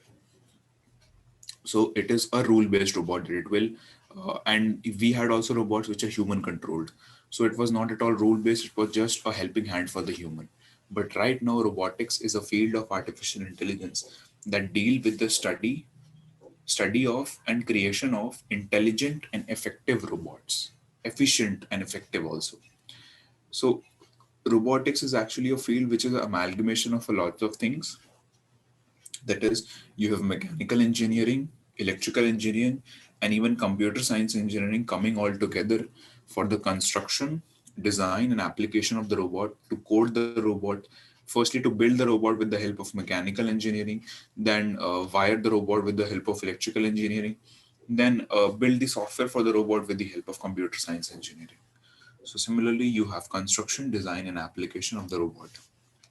Now, robots are also artificial agents that act in the real world environment. So we already discussed about agents and environments. So you can think of it like this way also, that inside the software, you have software agents. But in the real world, you have robotic agents, which is those softwares are firstly simulated inside the environment, and then those agents, the trained agents, are taken out and they're deployed in the self-driving cars, and these self-driving cars act as robots in the real world, and they learn from the real world then. Now, robots are actually meant for the manipulation of objects by perceiving, moving, picking up, and altering the physical properties of an object. So what this means is that robots is actually the tangible part of artificial intelligence. That if artificial intelligence is mostly theory and software, and it is not, it is a non-tangible entity that you cannot touch the software. But with the help of robotics, you are able to bring life into artificial intelligence, and you can uh, manipulate objects and other things when you are talking about robotics. Now, aspects of robotics is that robotics are a mechanical construction. Their shape or form is usually designed and dependent on the specific task that they want to do. Maybe you have some retrieval robot which has four-legged motion. Maybe you have a robot which is working in an off-road kind of a scenario. Off-road kind of a scenario, which is something like a tracked or a slip-sid locomotion. Maybe you have certain kinds of stairs and you have a self-help robot. So that will be a humanoid kind of a robot with legged motion. So they are simply programmed to do their job. So the AI in their system is rule-based. So this was actually the notion earlier, that they are simply designed for role-based or rule-based systems. But right now, robotic agents are also given things like computer vision applications are deployed in robots so that they can identify kitchen objects. You have different kinds of robots. You have a very good application of robots that they are trying to build a automatic chef kind of a scenario, that is automatic kitchen. So what is happening inside the kitchen, if you might have not seen that video, it actually talks about that there are two robotic hands that are just incorporated inside a closed kitchen, and inside that kitchen you have all the food items and a gas stove and all those things. And the two robotic arms, what they're actually doing is they are picking up the raw materials and chopping up everything and just trying to cook a meal for you. So that is an aspect of robotics. So you, in this kind of scenario, you don't require a head or a leg or something like that. You only require hands, so robotic hands are being used. So that is why robotics are a mechanical construction, and their shape and form is usually designed to complete a specific task. Okay. Now, locomotion. Now, robotic locomotion. Now, what is robotic locomotion? Robotic locomotion is actually, the name suggests, locomotion is the mechanism by which a robot becomes able to move in its environment. Okay, so you have locomotion in the field of robotics, where and every robot is actually allowed to move and is actually needs to move to understand its interact with the environment and change the environment, so that it can learn also and it can complete its goal or utility. So similarly, following are the locomotion things, that you have a legged locomotion. Okay, which means that you have humanoid robots, android robots for legged locomotion. You have you also have off-road robots for legged locomotion. You have self-help robots, where you have four legs, two legs. And there's a very good channel on YouTube called Boston Dynamics. You can go ahead and look out the robots that they're doing, the robots that they're trying to build. They're very very efficient and cool robots, I would say, that they are trying to do different kinds of tasks. And yesterday or day before yesterday only, I was seeing this video where there was a show of a dancing robots, that the robots were dancing to a very old song. And I was discussing with my friend that, okay, maybe this would be the new theater, that maybe 10 years down the line, or maybe not 10 years, also maybe 5 years, 10 years down the line, there would be robot theaters, that robots would be performing plays, or maybe robots would be performing dance moves, or maybe we would pay to see robots dance and things like that.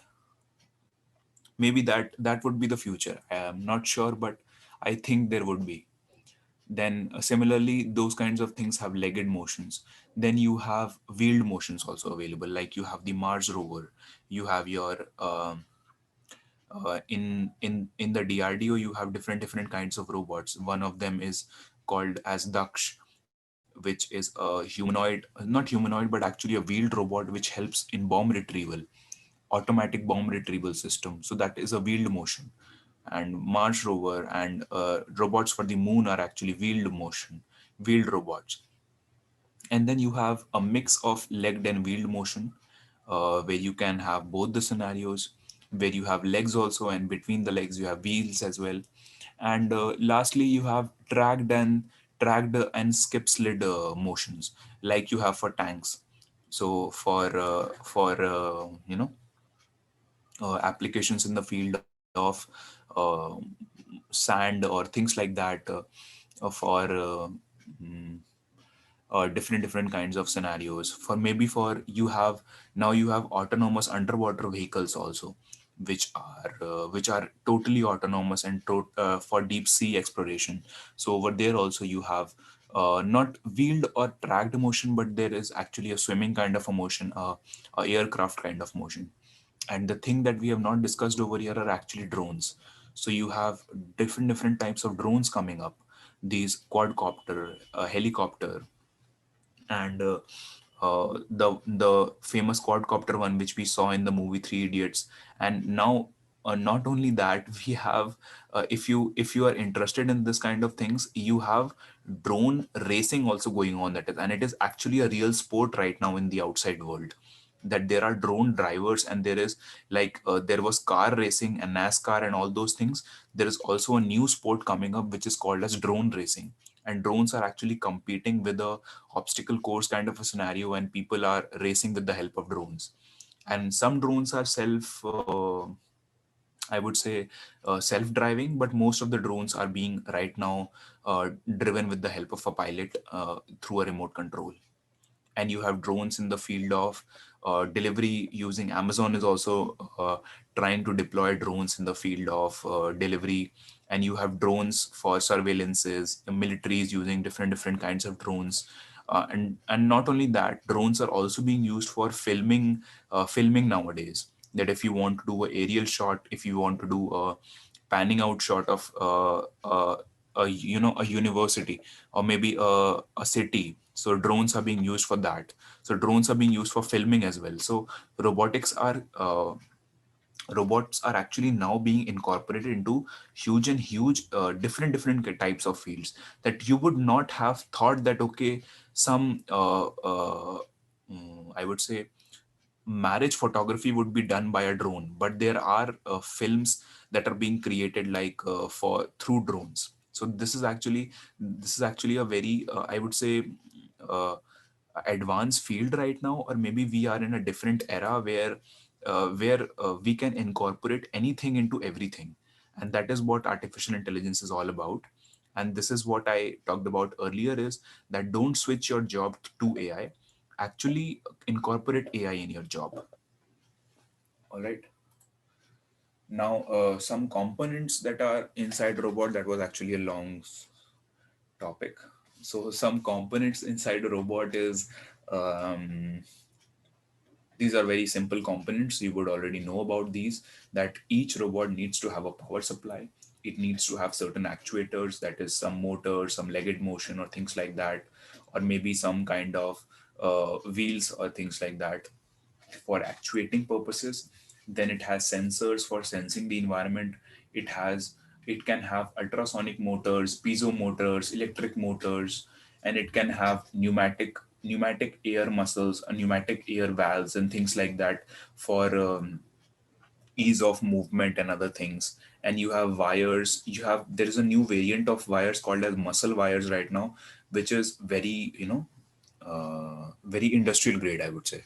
And the robots that are coming up right now are not the robots which we build in our labs with the help of jumper wires. So these are actually called as muscle wires, where the wires don't usually destroy or damage like our muscles, I would say.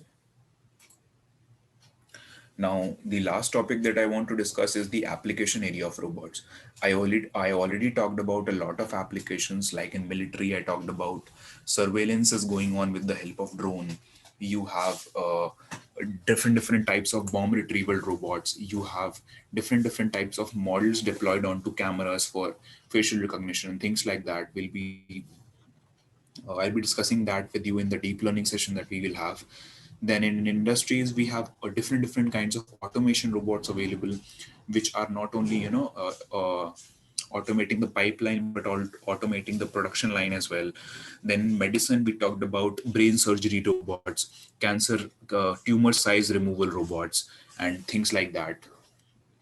You have self-help robots for self-rehabilitation. You have robots right now are trying, like you have personal trainers, something like that. You have personal training robots for disability people, for rehabilitation, for war veterans who have lost their limb or something like that. So they are being augmented with the help of robots also.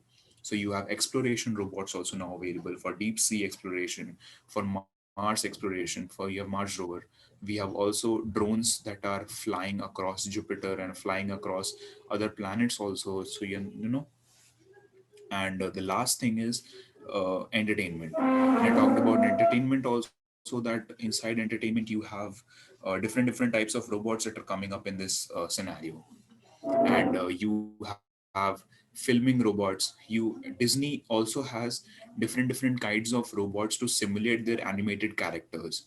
So the Mickey Mouse and the other kinds of Disney characters that you see are not all simulated characters, they are also simulated with the help of robots also. So so yeah, with that, that comes to the end of the session on artificial intelligence. um, I hope that you guys had the intermediate guys had certain better points to take forward. The professors over here were able to get certain new things. I know that some of the things were very basic and some of the things were little advanced maybe. And for the beginners who were able to understand artificial intelligence, maybe you can your go back to your home or go back to your friends and try to explain it to them that what is AI and how it is different than ML, how it is different than DL, things like that. Now, the floor is open for questions. Feel free to ask questions or doubts or discussions, anything.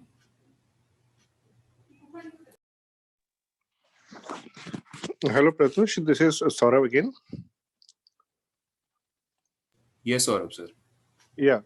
I'm very much inquisitive to know the basic perspective regarding the ethical issues corresponding to the robot. So, can you throw some light on the ethical issues for the development of any particular robot?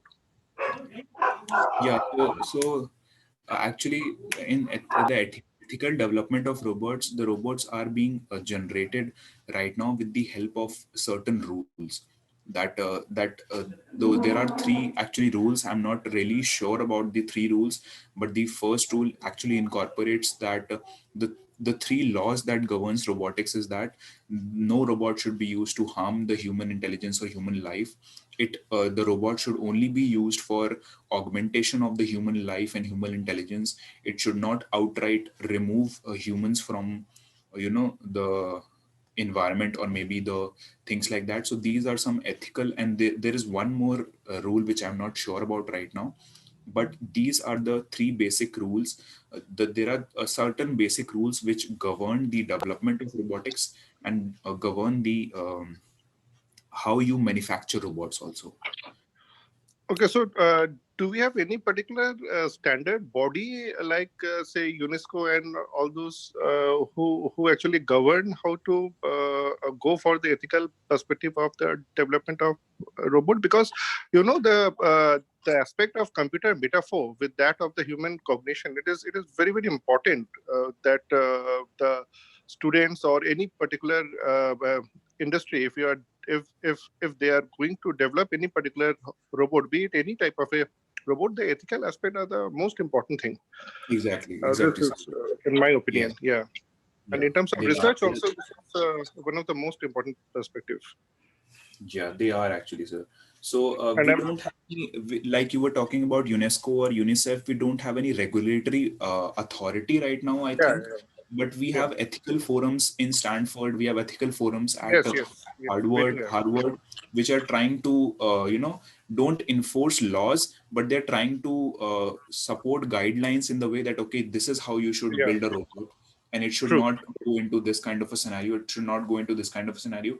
Maybe they cannot enforce laws right now because the enforcing of laws actually depends upon the government. And if the government and Government, yeah. if we go into such advanced levels like that is shown in movies, maybe we'll have a robotic constitution also. Maybe something like that will also come into picture Yes, right now. But yes. right now, I totally agree with your point, sir. We have ethics that define the field. Yeah, There it is very important. if you're very interested about this, there is a very good article on ethics AI from Stanford. I'll share the Yeah, link. yeah. I've gone through that also. Yeah, okay. And I must appreciate your presentation. It's really very nice. Okay, and thank you. Thank you, sir. Thank you so much.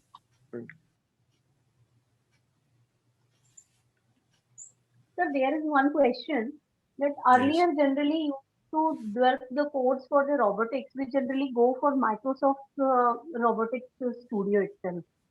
So now, according to the current scenario, is still we use Microsoft Robotics Studio for developing the code for the robot? Yes, ma'am. We generally use. Actually, it depends on the use case that you're trying to do. ROS is actually uh, uh, ROS is actually kind of a thing that is coming up. That is the robot auto operating system. And you have different kinds of. This is actually a whole field.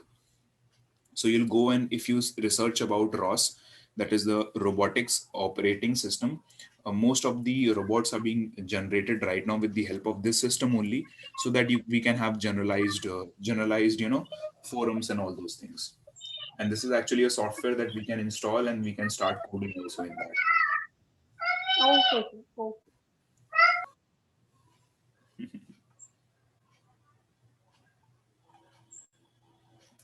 Great question, guys. Any more questions? And talking about ethics, Saurabh sir, as Saurabh sir mentioned, you have many great forums about ethical AI also, that you have laws governing to artificial intelligence. There were some news about deep fakes coming up, that news articles were being faked because through the help of artificial intelligence tools. So those types of ethical issues are also there, and it actually depends upon the hand of the developer and the I would say researchers, to not develop these kinds of scenarios where uh, Very uh, true. Very true. ethics come Yes. into picture. Because right now I would matlab not no offense to the government, but right now our government is far away from robotics. We have different issues in India to cater to, rather than go into robotics and go into Yeah, artificial intelligence. and I just want to add that we need to invest a huge amount corresponding to the R&D in this particular aspect of AI. It is very very important, because if you just compare it with China, China has you cannot imagine that for the last 1 decade they have invested almost $500 billion only in the R&D of this AI. And we in our country, we need to go, because we are having such a wonderful brain, and Yeah. Yes, that aspect of investment is required in the R&D. Okay, thank you. I agree with that point, sir.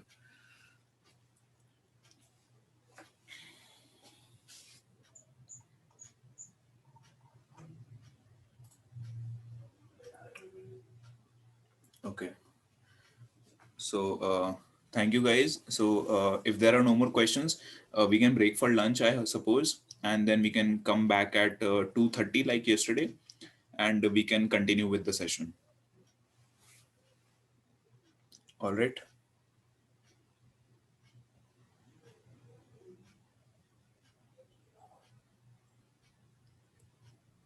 Okay. Thank you, Okay, everyone. thank you, sir. Thank you.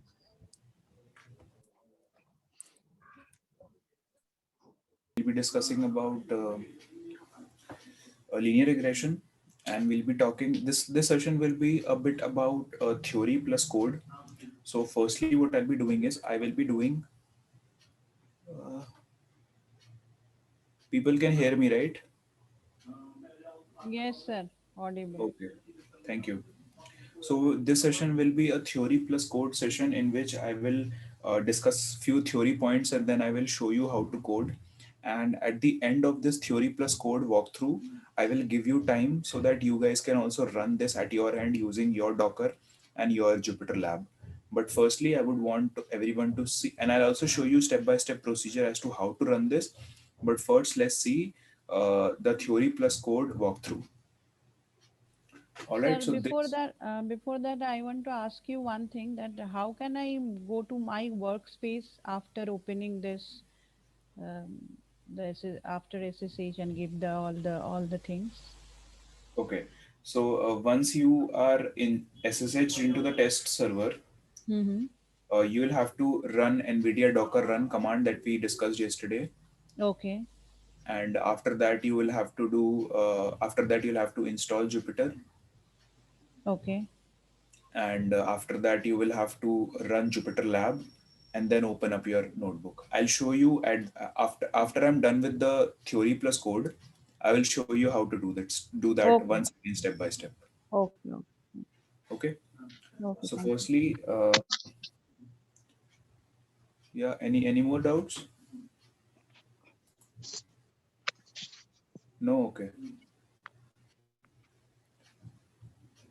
Yeah, so I will once again show you how to open up a Jupyter lab after this theory session. All right. So in this theory session, we'll be talking about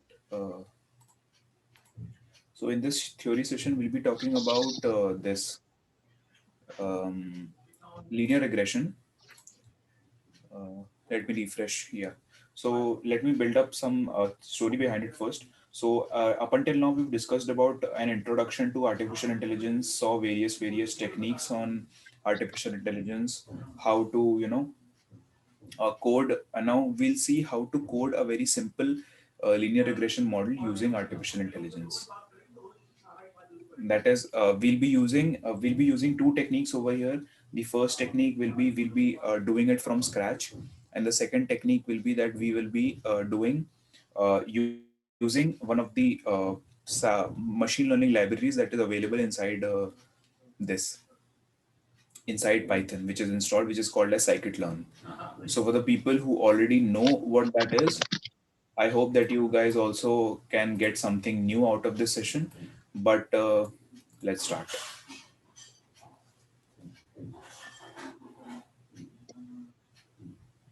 Okay. So over here in this session, we will build a linear regression model for a medical dataset, and I'll be showing you what this dataset is all about. The datasets consist of certain features, and in our case, the features will be age, sex, BMI, number of children, smoker, non-smoker, and region. These are all independent features which will be there, and charge as a dependent feature. We will predict individual medical cost bill depending upon these features. And I'll show you the whole pipeline. Okay. So let me first build around the working principle of the code that we'll be talking about.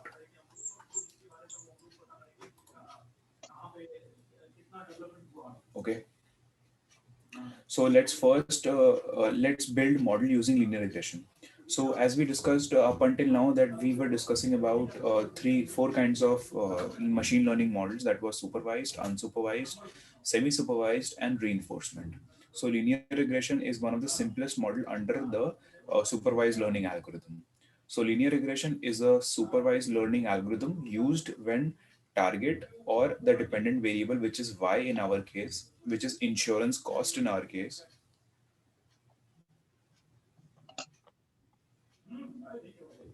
which is a continuous variable in our case, establishes a relationship between the dependent variable y and one of the independent variable x.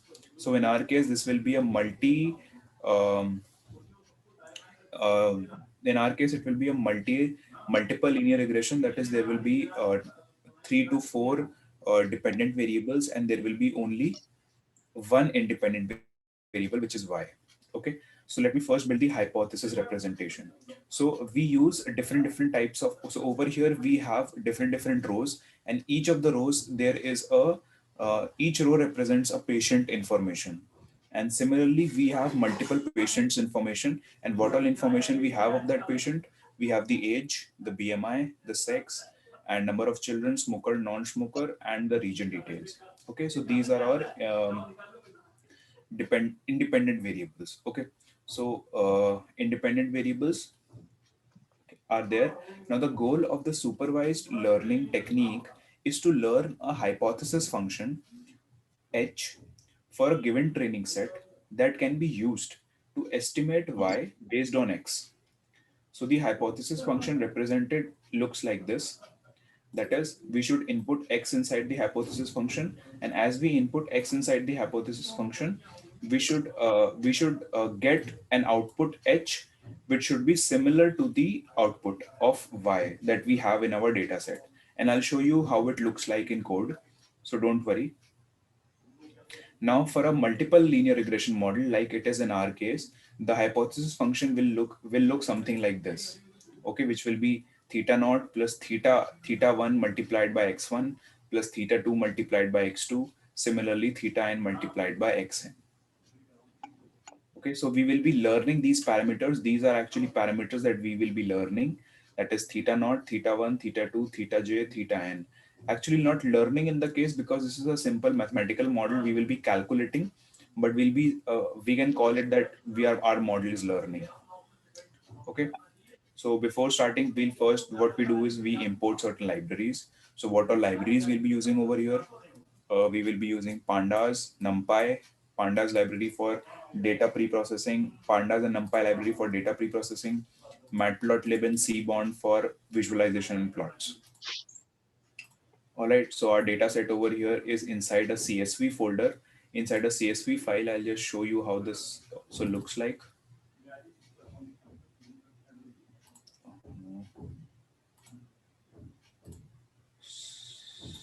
Sorry.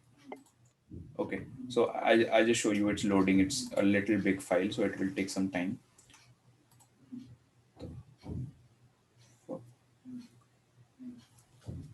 Sorry. And what is the source of the data set? Have you downloaded it from the net? Yeah, ma'am, it is available on the internet, and I will be, you guys will be able to, you guys will also be able to download it. I downloaded it from Kaggle actually. Okay. Okay. I'll share the link with everyone also. Some issue with my screen. I'll just reshare it. Please give me a minute. Mhm.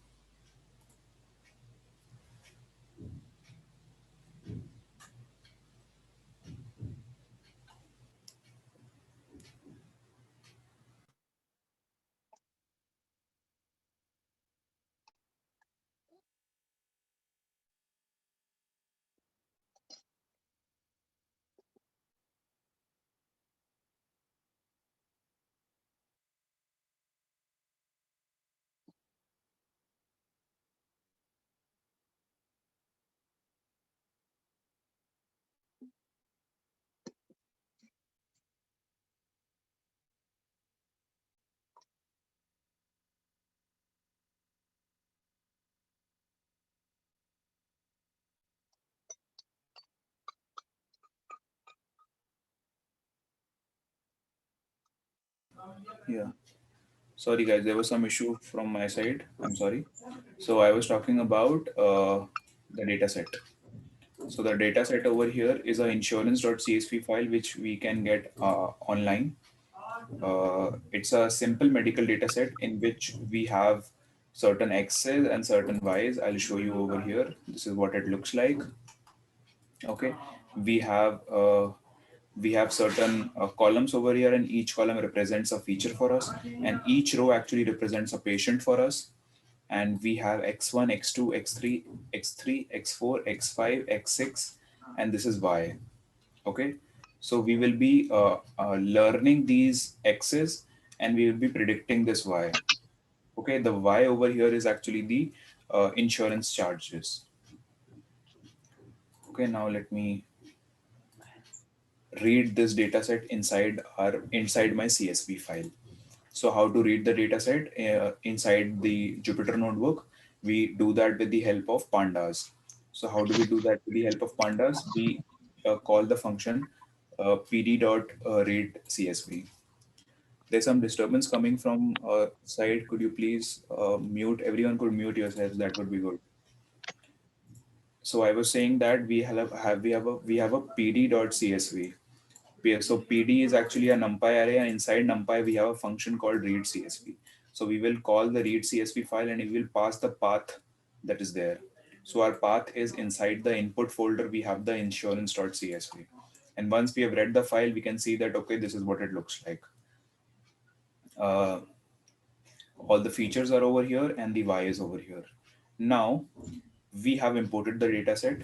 Now, when we look at the shape of the data set, it has returned 1338,7. So can anyone tell me what is this 1338? Yeah, size of the data set, Yeah, number of great. rows.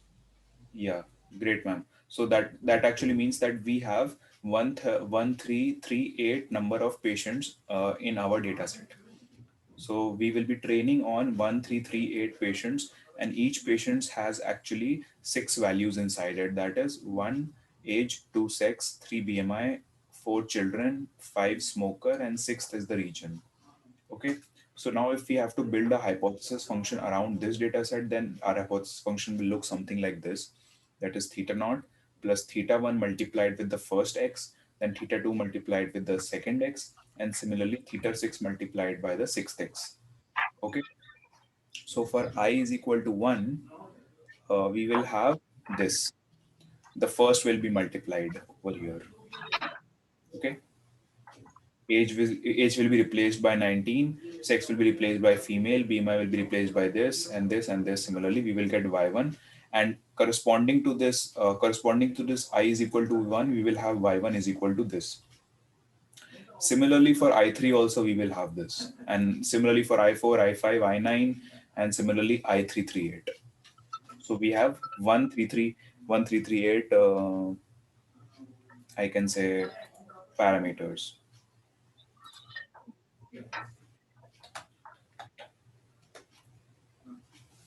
Okay.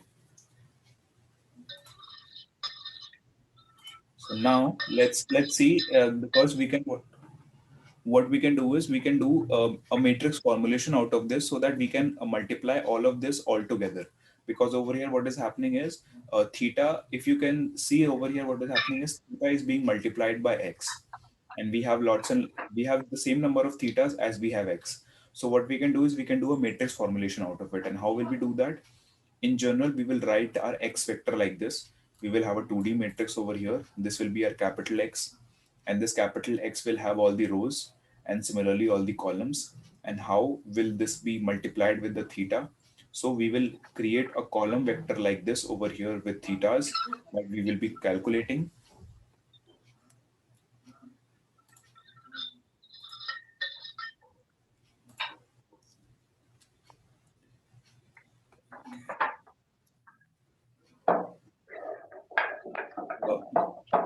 Monica, ma'am, could you please mute yourself? So I was saying that we will be having a capital X. Thank you. So we will formulate a capital X, and what we will essentially do after capital X formulation is we will have a theta also, we will have a y also. So what we will do is we will multiply this capital X with capital theta, and in this matrix multiplication, whole of this will be happening. All right. That is, each of the theta will be multiplied each of the x because of the matrix multiplication rule. All right. And we will get our h. Okay. So this is our hypothesis function matrix multiplication that we will be implementing now in code. Okay.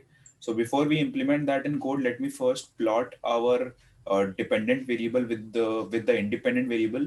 So over here we have, at the y-axis we have our dependent variable, which is insurance charges, and over here at x we have our BMI, which is a dependent variable.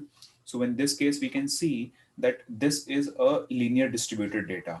It is not very, most of the data density is linear only. It is not very non-linear, that maybe we can use a linear regression model to fit this. But it is not exactly linear, it is somewhat linear. So maybe a better model could be a non-linear kernel, like a SVM non-linear kernel or a neural network. But for the sake of this simplicity and sake of this session, we'll be discussing only linear regression today. So now what we do is we define a cost function. So let's say we have our capital H. Okay, capital H is nothing but x multiplied with theta. So x multiplied with theta is h. Now, how would we make sure that we are getting the right theta or not? So to make sure we get the right theta or not, we define a cost function.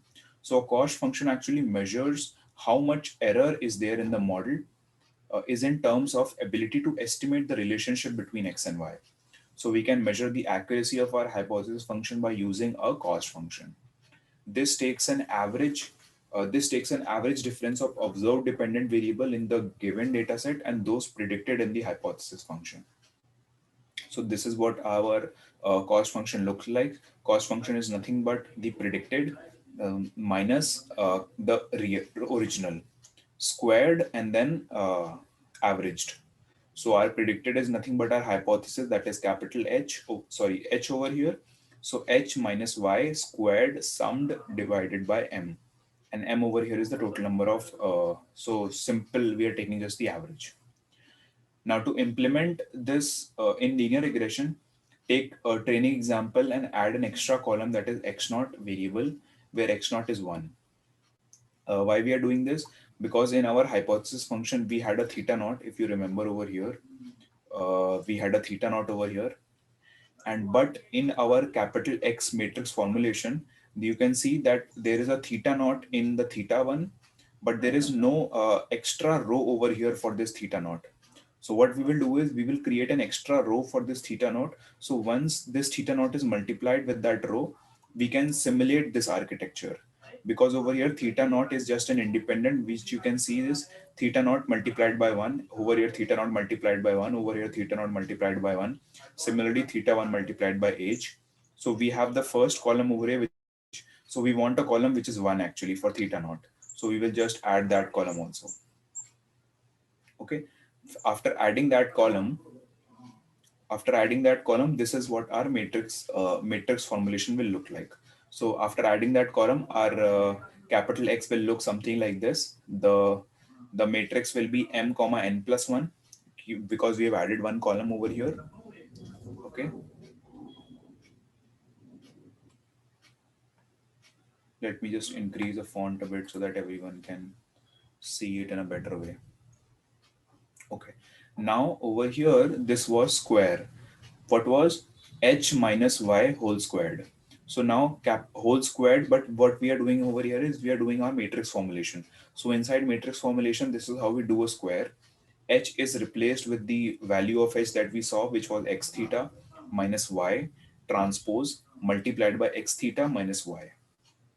Okay, so this is squared and this is squared, and then it will be summed, and then 1 divided by m, and this will give us the cost.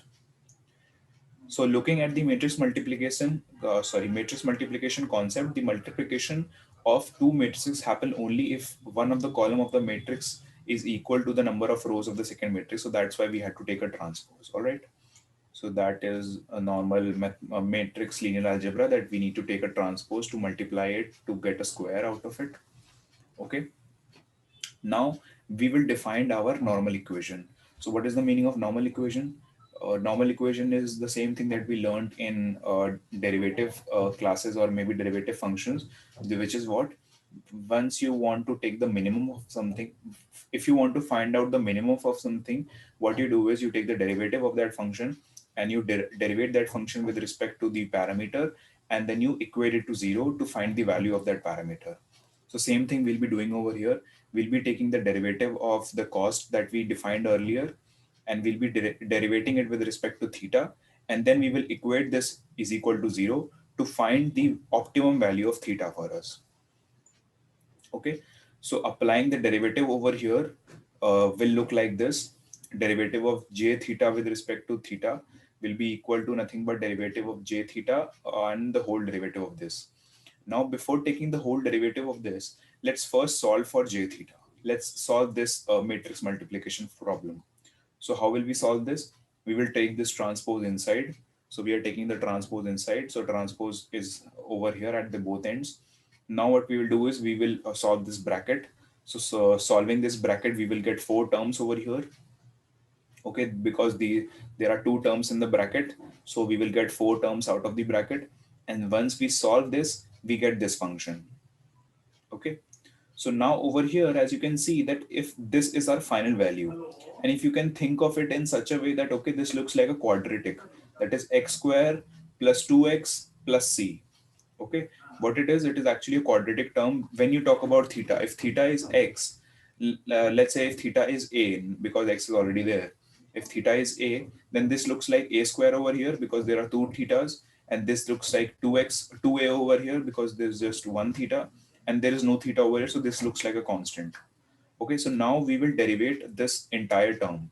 And how will we do the derivation? Very simple mathematics.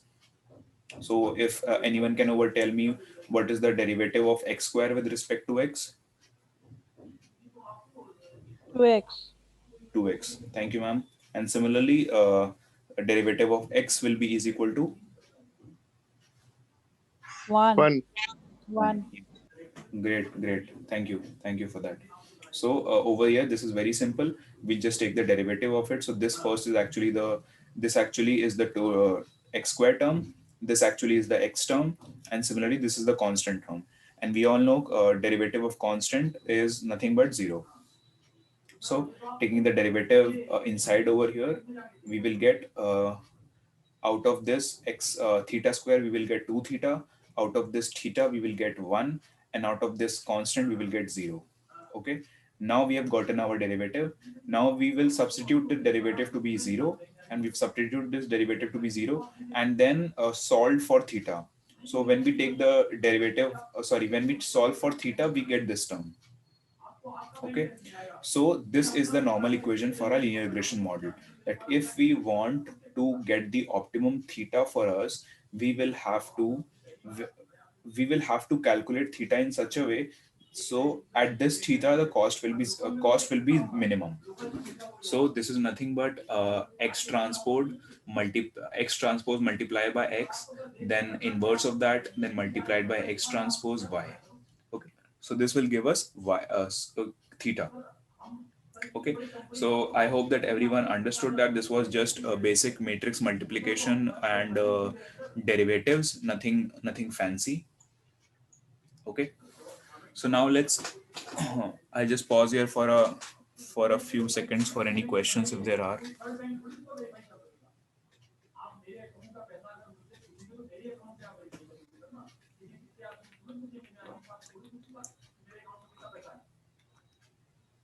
Okay, so let's start with exploratory data analysis.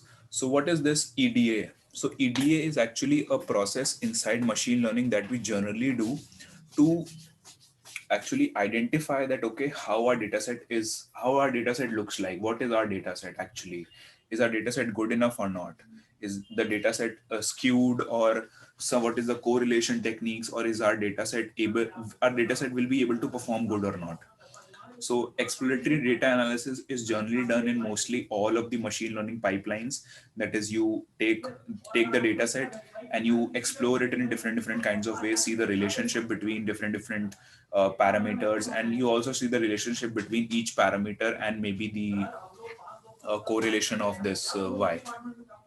Okay, so if we can see over here, if we do a df.describe, df.describe is a pandas function where you can get the number of the mean, standard deviation, minimum, maximum, all of these things. Now let's check for any missing values if there are any. So as you can see, the count over here was 1338, 1338, 1338, 1338. So this means that there are no missing values. So if we plot a function of df dot is null, so we will get nothing but zeros. So if we plot this, we can see that the missing value graph is 0 over here. At each and every column, we don't have any values. So this means that our data set does not have any missing values, and this is also a good sanity check to do before training our model, so that once you are training your model, you don't get any problems or errors in that way. And what do I mean by errors? Like you can get some errors of matrix mismatch, or some errors of, different types of error if you have a missing value, or maybe if you have a non-integer value, or maybe a zero value. It can affect your data set also, maybe your modeling also. So this is a good sanity check to do. Now let's plot certain more graphs. Okay, so this is actually a correlation graph. So we can calculate the correlation of our data matrix, and we will plot our data matrix. So over here, as you can see, this is our plot of data matrix with respect to each and every value. So over here, as we can see, that most of the independent variables are actually independent from each other. What is the meaning of this? That age is related to age by 1, because obviously age is related to BMI only 0.1. So none of these values over here are more than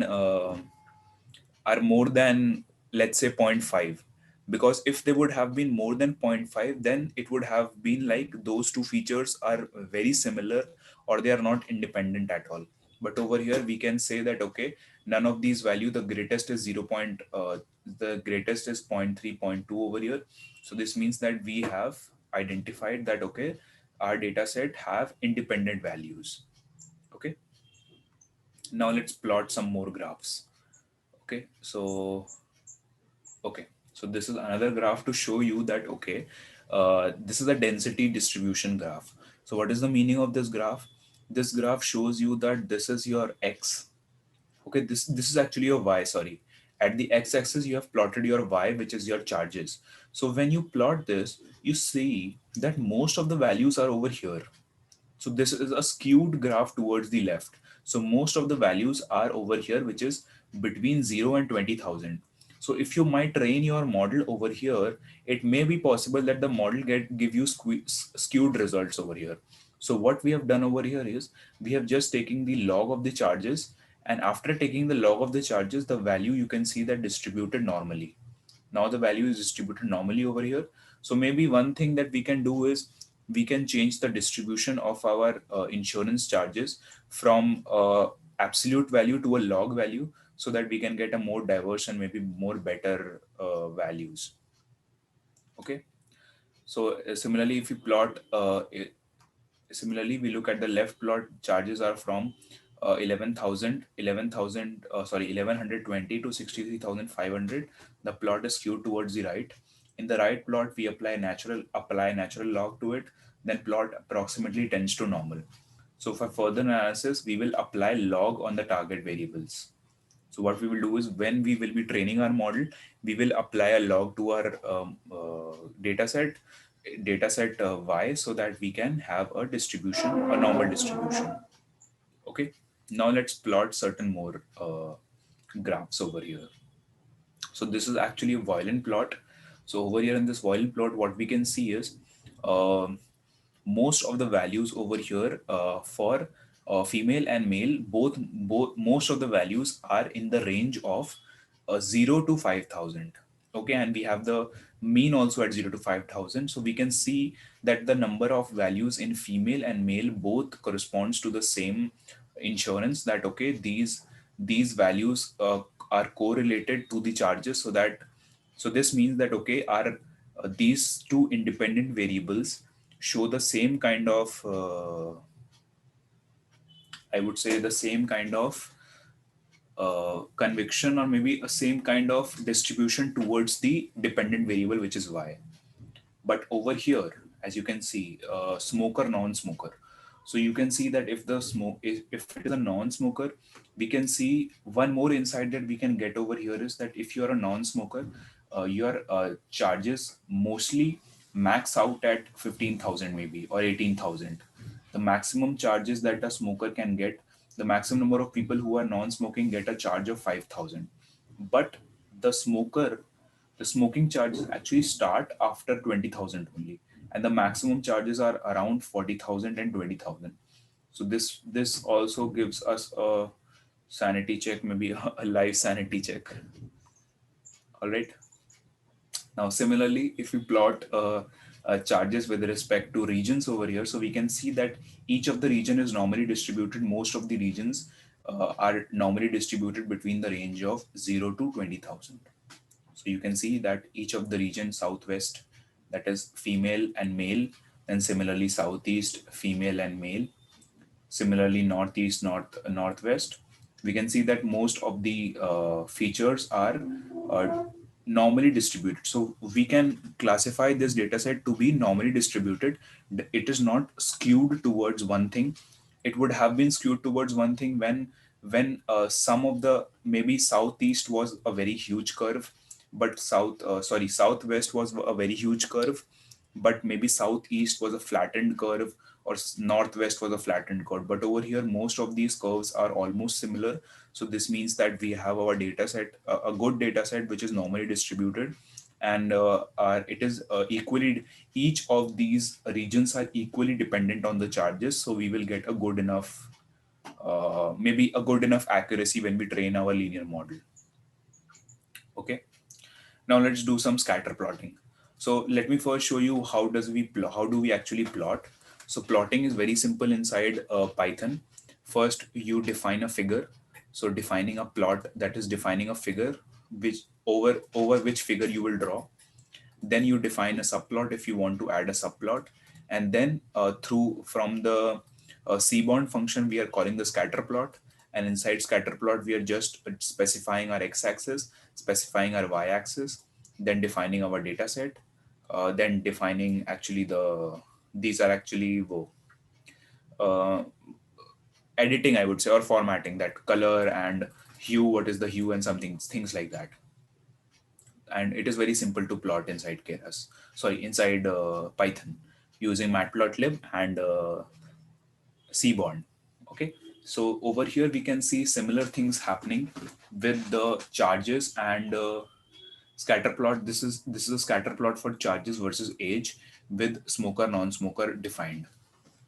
So you can see that as the charges, so this is a linearly dependent model. As you can see that as the charges increases, as the age increases, the charges are also increasing. And similarly for the non-smokers, the charges are bare minimum, and for the smoker the charges are mostly in the up domain, in the above sector, but mostly this is all linearly distributed.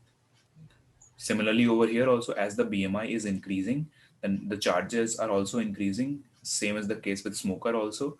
But we can say that this is also linearly distributed. It is not indirectly proportional or maybe something like that. It is not like that. It is linearly proportional. Okay. So now we have done certain kinds of data exploration analysis. And after doing this data exploration analysis, we got to the point to know that, okay, our data set is linearly distributed and all the independent features are normally distributed. So that this means that, okay, we can model a linear regression model and it will perform good enough on our data set because it is linearly and normally distributed. Okay.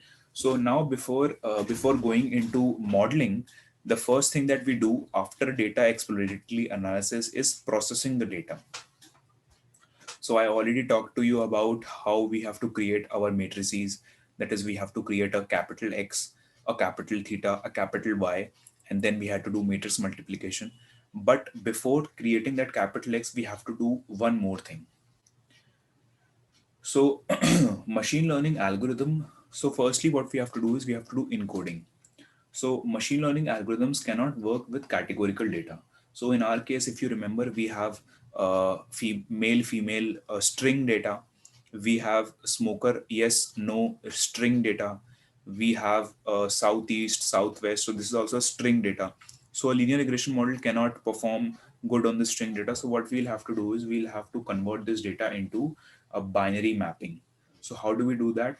That is something called as one-hot encoding or label encoding. So label encoding refers to transforming the word labels into a numerical form so that the algorithm can understand how to operate on them. So firstly, this male, female will be converted into numerical form. The southeast, southwest, northeast, northwest will be converted into numerical form. And then after they are converted into numerical form, they will be converted into one-hot encoded vectors. And what are one-hot encoded vectors? Firstly, uh, have I so one hot encoded vectors actually looks something like this. Let me open up another cell. Okay, so if you have, for the people who don't know over here right now, what does one hot encoding means is firstly you have right now inside sex, you have male, female, sorry, female, female, okay, dot dot dot. Okay, similarly we have this. So what we will do is we will convert this. Firstly, we'll convert this male and female into numbers using label encoding. So what we will do is we will convert this into 0, convert this into 1, similarly convert this into 1, similarly dot dot dot. Okay, now we have done label encoding. Now what we'll have to do is we'll have to do a label we'll have to do a label one hot encoding also. And what does one hot encoding means? One hot encoding means that we will have a sex male and a sex female, okay, a column. So we will convert this one column which was sex male female into actually two columns. And in the male one, so over here we have the male. So over here inside the male we will type in 1, and inside female we will type in 0.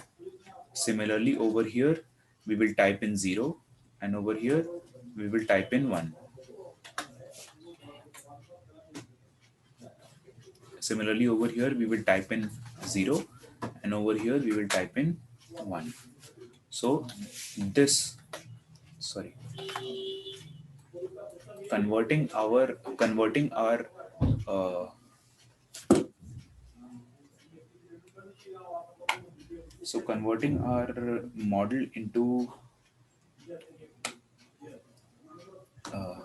sorry guys, just give me a minute. Let me just switch my earphones. There's some issue with my headphones. Just a minute.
Hello, am I audible right now? Yes, audible.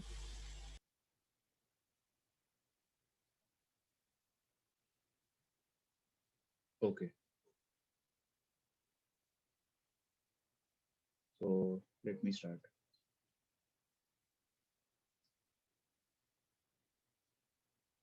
Can someone please confirm?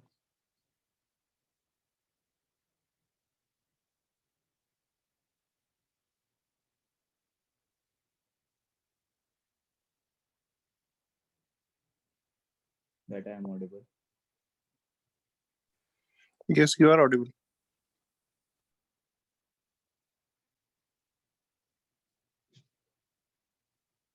Thank you. Thank you, sir. So,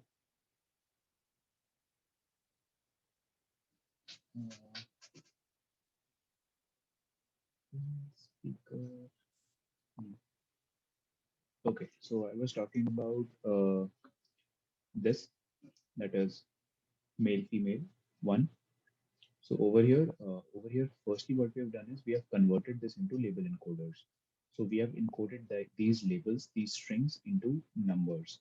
And then we have converted these numbers also into actually two different columns. And these two different columns are specifying this one column only, but our model will be able to learn better with this column because this is a more comprehensive approach.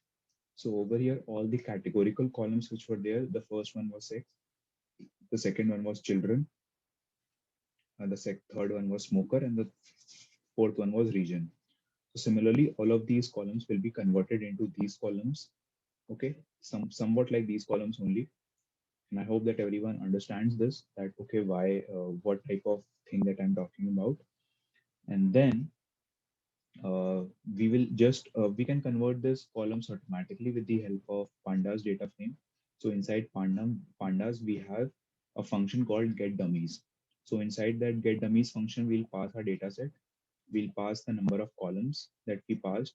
So over here, we have our columns defined. We will pass the number of columns and we'll pass the data type. Okay. So now over here, we can print it. When we will run this, we'll be able to print it and we'll be able to see that, okay, our column are these three columns, which were our age, BMI, and charges. These three columns were numerical, and rest all the columns have been converted into binary mapping. Okay, so now we will take this capital X, we will extract the capital Y out of it. So capital Y over here is the charges. So we will convert our capital X into capital Y also. So before doing that, let me first convert my charges into np.charges. Okay, so we are taking the log. I defined earlier why I will be taking the log function. So over here, this is why I'll be taking the log function. This is how we take the log function.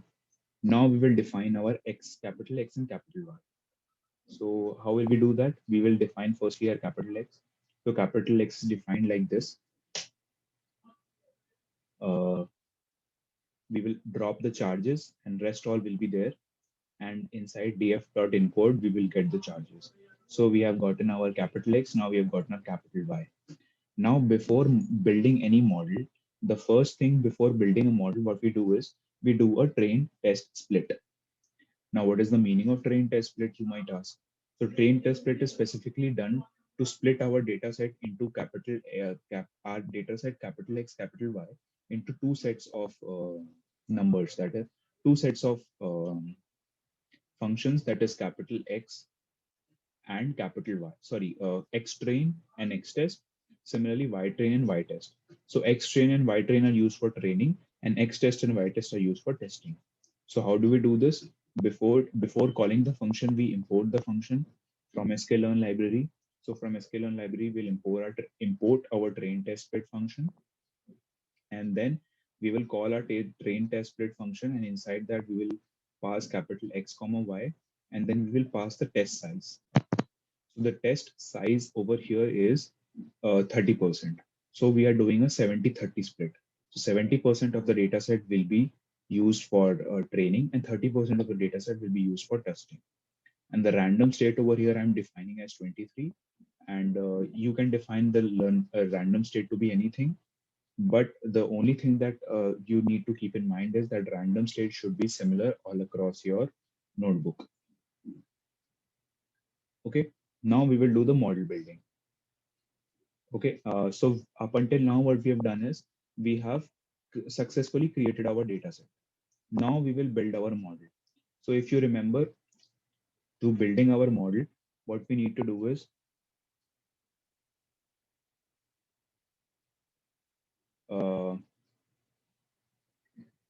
in this step, model using our linear regression model equation that we defined earlier, theta is equal to this function. So we will be calculating theta with the help of capital X and Y.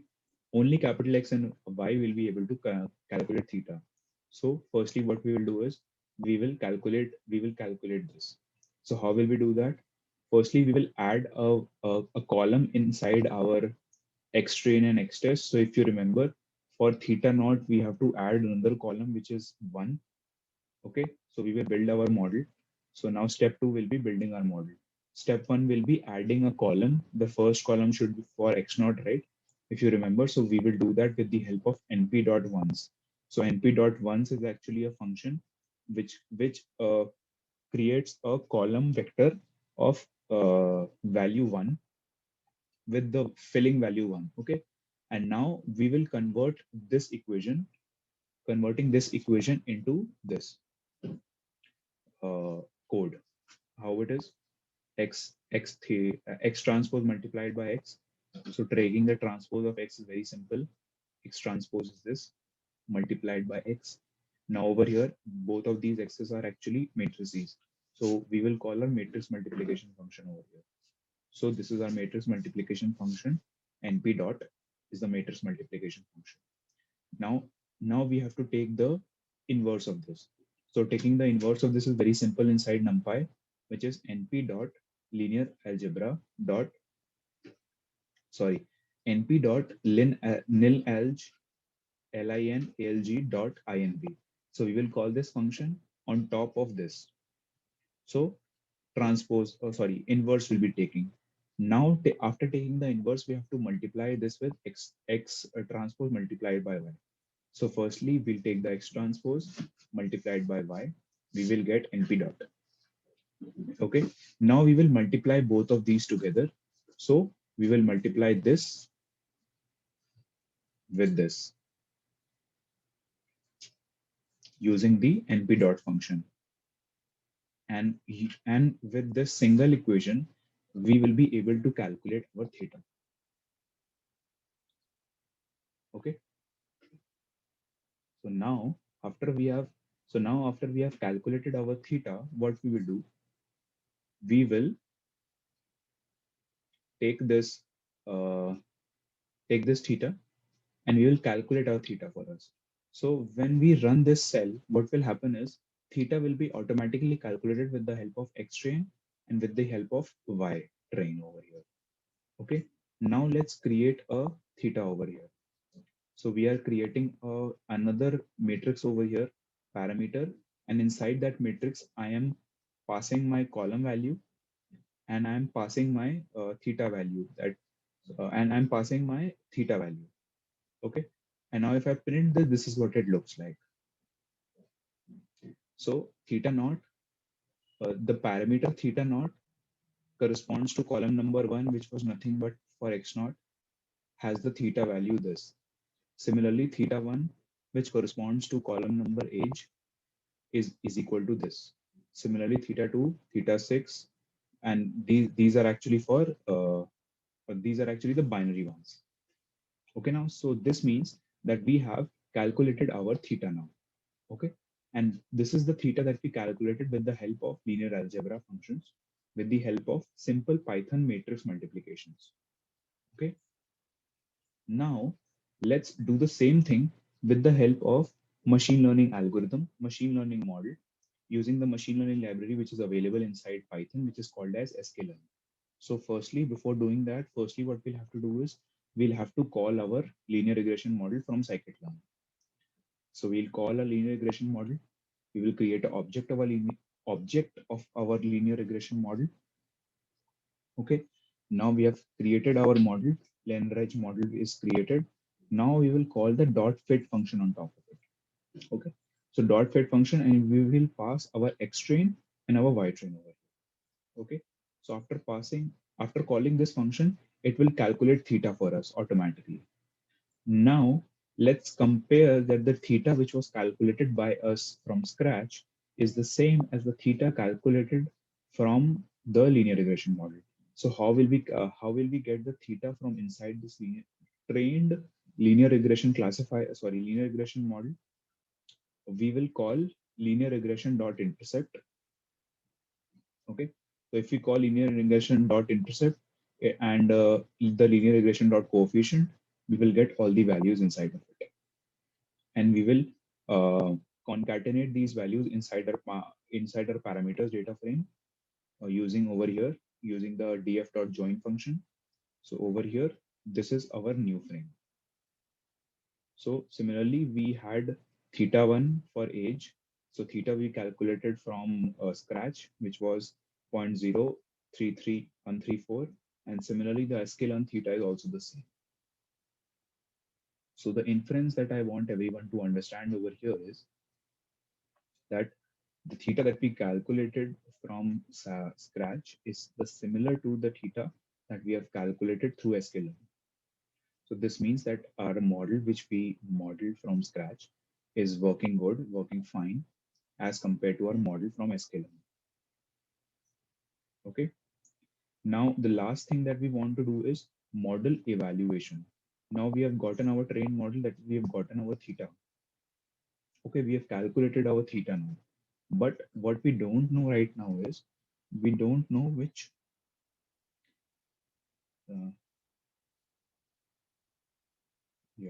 so I was saying that we don't know which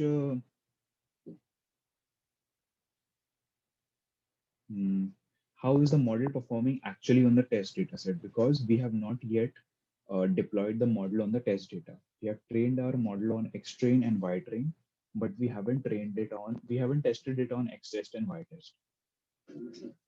Okay, so to do that, we will be doing model evaluation. So we will predict value of the target variable by using our model parameter from test data set. So this is our cost function that we defined earlier, which we optimized and got our best parameter. Okay, so now what we will do is we will take this function.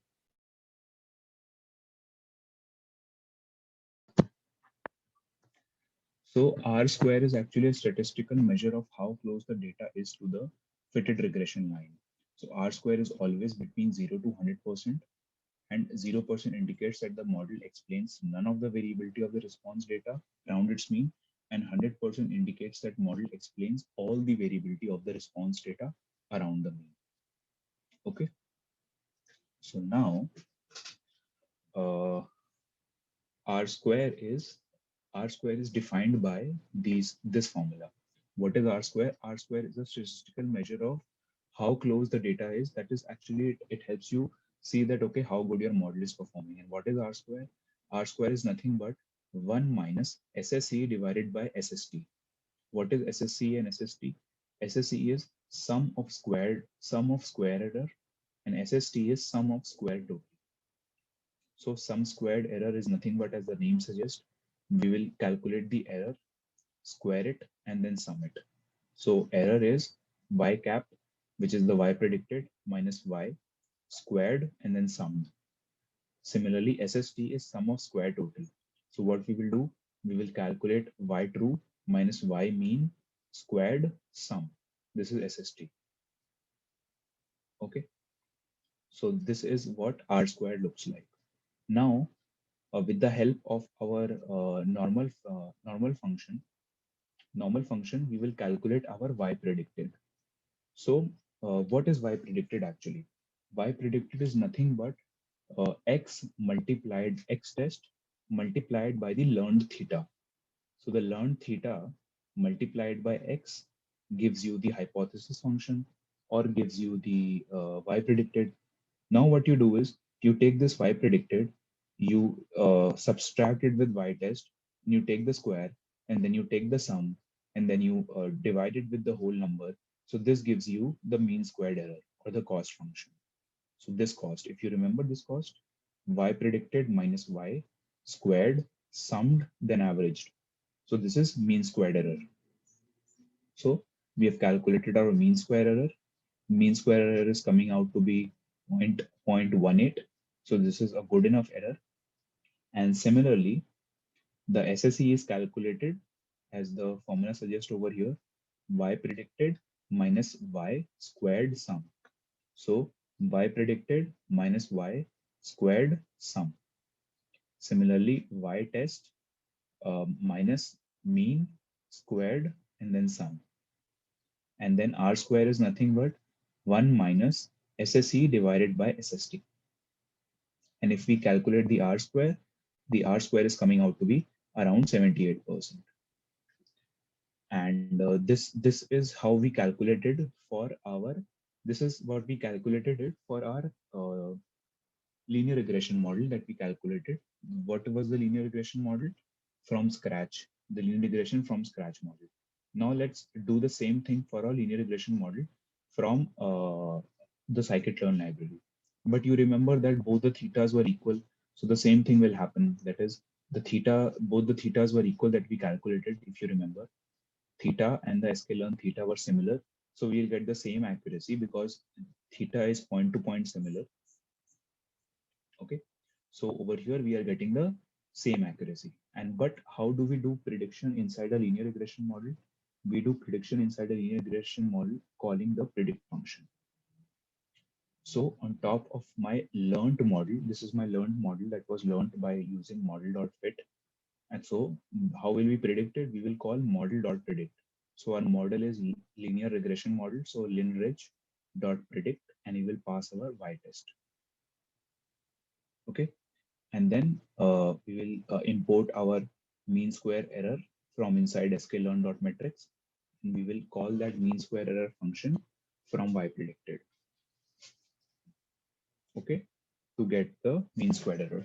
And similarly, to get the R square error, we call the dot score function on the linear regression model. And calling the dot score function, we will get X test and Y test. बंद करा देंगे करना बंद है जब दिलाओ नहीं करना बंद है चार्ज नहीं कटेगा 10 रुपये है अरे पैसा भी नहीं है ना तुम बंद करा दो Mittal sir, please.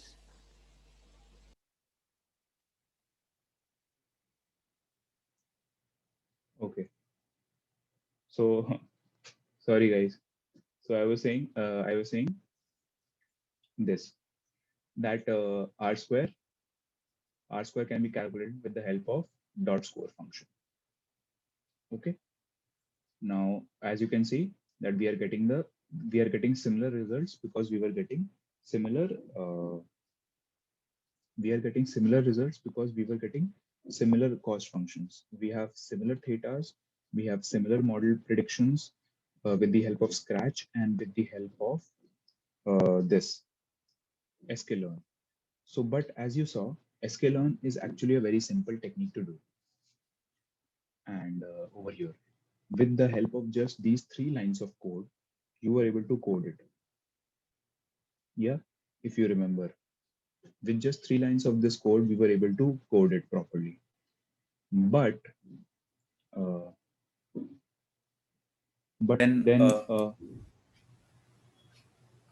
then you would be seeing that why didn't I start with this?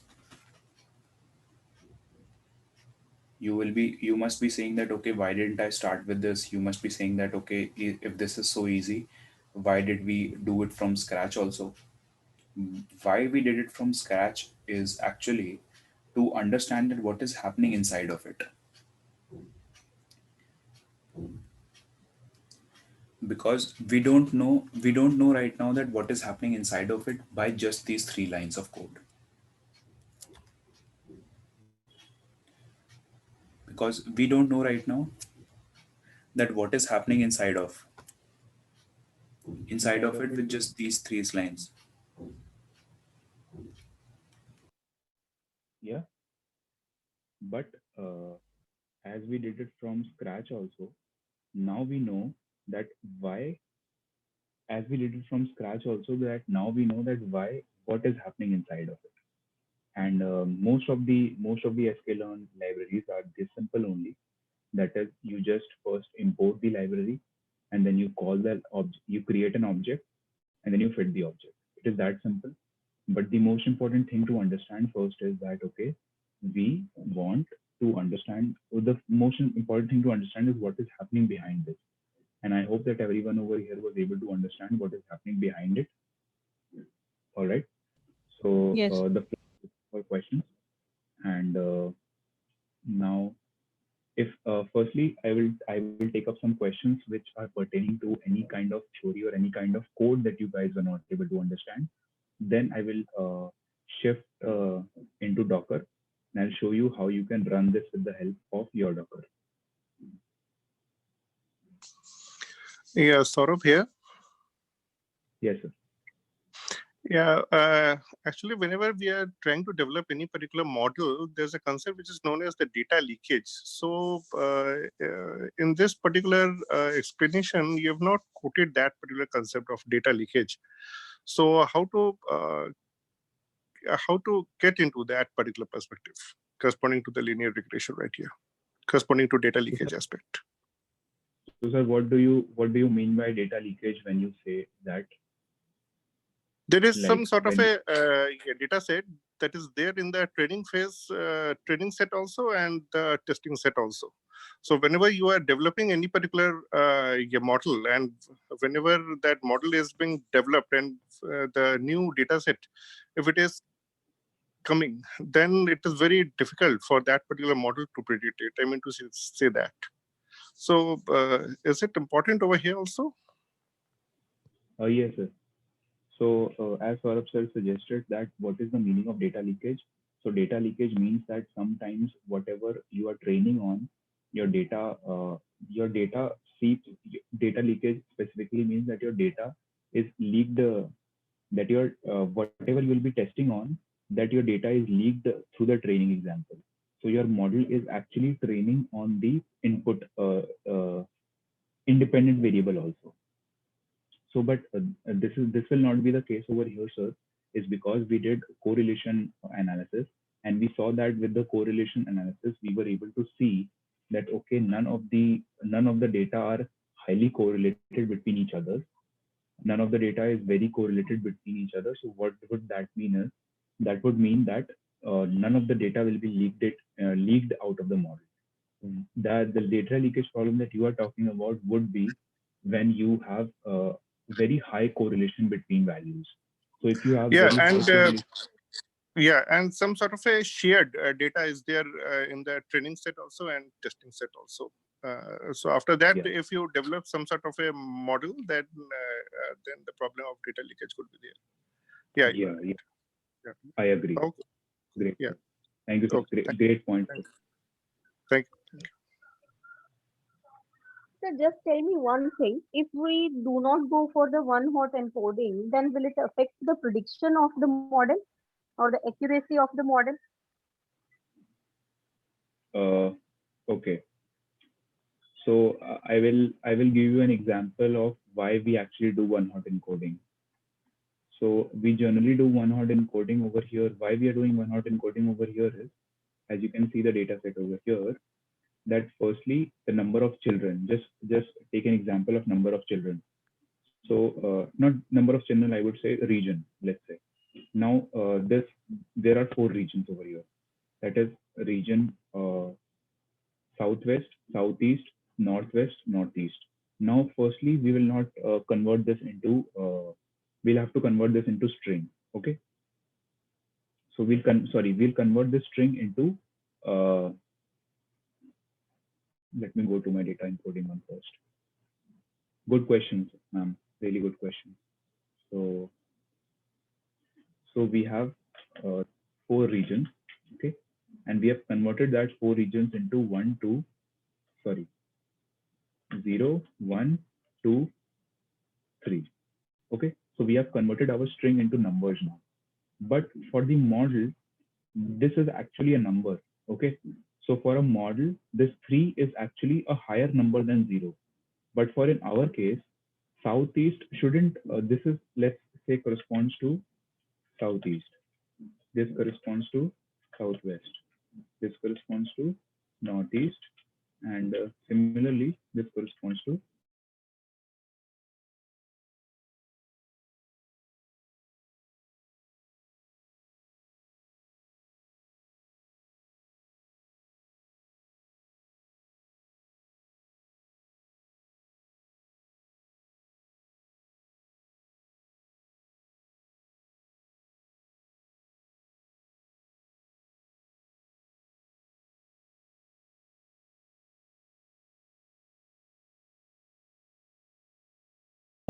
the model does not give skewed results towards any of the features. So I hope that you are able to understand that why we have to do one hot encoding. Okay, sir. Okay. All right. Okay, thank you, sir. Okay. Any more questions?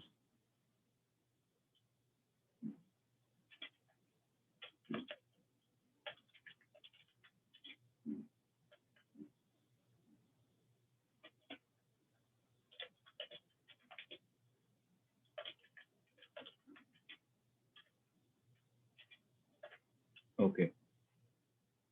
So I hope that there are no more questions.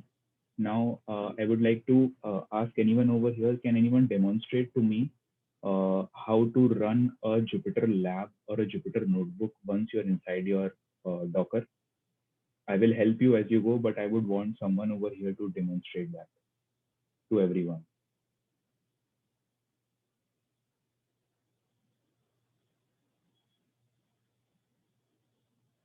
Do people have access today? I was told that you guys have holiday today, so are you available on campus? Do you have access?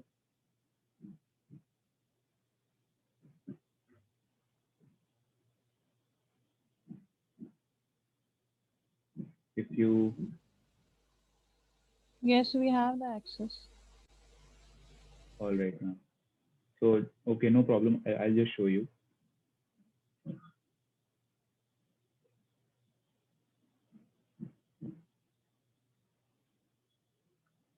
Now, for this training, I've actually created a container and I've downloaded that container on your machine. And if I do Docker images, you will be able to see this TensorFlow training container. Okay. And now I would want everyone to use this container so that they can run the code that I ran today. So for running the container, firstly, can anyone tell me which command we use for running a container?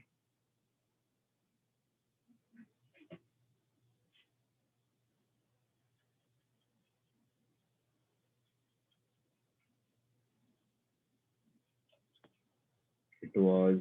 Do you like to attach the container or what? No. I would like to run a container, ma'am. So NVIDIA-docker run and then your image name and then tag. Yes, great man, thank you. So I want to run a new image. For the people who are already running the image, they can just attach the image for their own. Now we will do NVIDIA-docker run. Then we will run it for interactive mode, and we will remove the RM flag also. And we will put the RM flag, and then we will just mount our directory also, test PL, yeah, and workspace PL. Then I will specify my port also, if you remember, because we will be using Jupyter Lab. So we will be defining our port also. So our port is 8888. Now we will specify a name also, that is PL day 2. Okay, now we have specified everything. Now let's take my image name. Okay, let's take that image name and then colon tag. Now let's run this one. So the driver failed because 1234 is already allocated. So someone over here is using 1234. So I will have to change that. So I will do 3 to 10. Okay, someone is using that also. Very good. So I will do 899. I hope no one is using this. Great. So no one is using this. So one thing that I missed over here is I missed to specify the GPU. So I'll have to specify the GPU also. Sorry. -E NVIDIA visible devices is equal to 3 only. So I will be using the third GPU. Okay.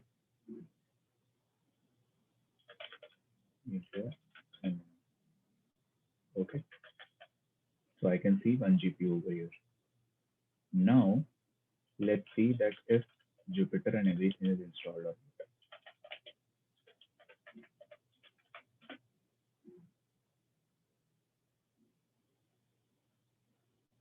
Okay, Jupyter is also installed and everything. Now we'll have to run Jupyter. So running Jupyter is very simple. Jupyter lab space allow root IP 0.0.0.0. Okay, so after running the container, we get inside the container, inside the workspace. Inside the workspace, we first install our Jupyter lab and Jupyter, and then after installing everything, we run our Jupyter. Okay, and then we copy our token over here, and then we go to our Chrome, and we type in the name of the server, and then we type in the port number, and then we paste the token, and we are inside our Jupyter lab. Okay, and this is how you run a Jupyter instance. Okay, so if you guys want to run the code that I ran for you today, once you run the container that I specified, you would have a training folder over here inside the container. Inside the training folder, inside day 2, you will have linear regression, and there will be a notebook over here. So everyone can run this notebook at their end. Try to run this notebook, try to change certain parameters, certain things. Maybe first try to get up until this point, try to run this notebook. Now floor is open for more questions, more doubts. I can show you once again how to do it. But firstly, I would want everyone to first let's try it. Run it on your own.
Here in this case, if I use my own that is Dipanita I have used yesterday, so it will work using your that particular container or no?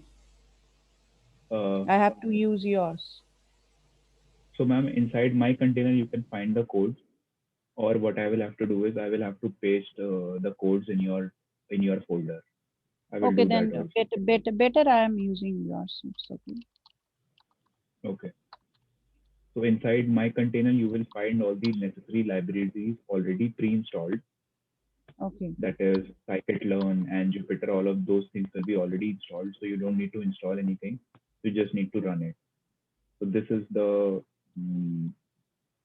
helpful nature of containers, that if I want you to run something, I'll just create a container of it and I'll just deploy that container from my side. Okay. Okay. So if people are facing their doubts, they can discuss their doubts with me. I'm happy to help you. And from now till the end of the session, I hope that everyone would be able to run these commands. Please feel free to ask any questions, any doubts wherever you are facing any problem.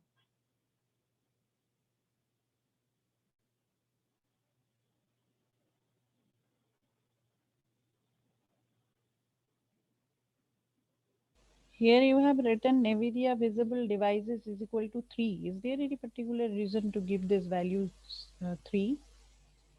No, no, ma'am. So that is Oh, is equal to 3 means I am using the fourth GPU. 0, 1, okay. 2, 3. Fourth GPU. That depends on you. With whichever GPU you want to use, you can type that number. Okay. Okay. Hmm.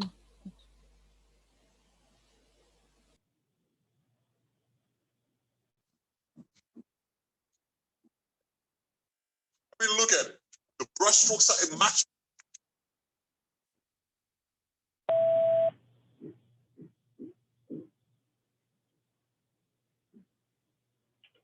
Let me just show the command also for everyone to see. For the people who don't know the command right now.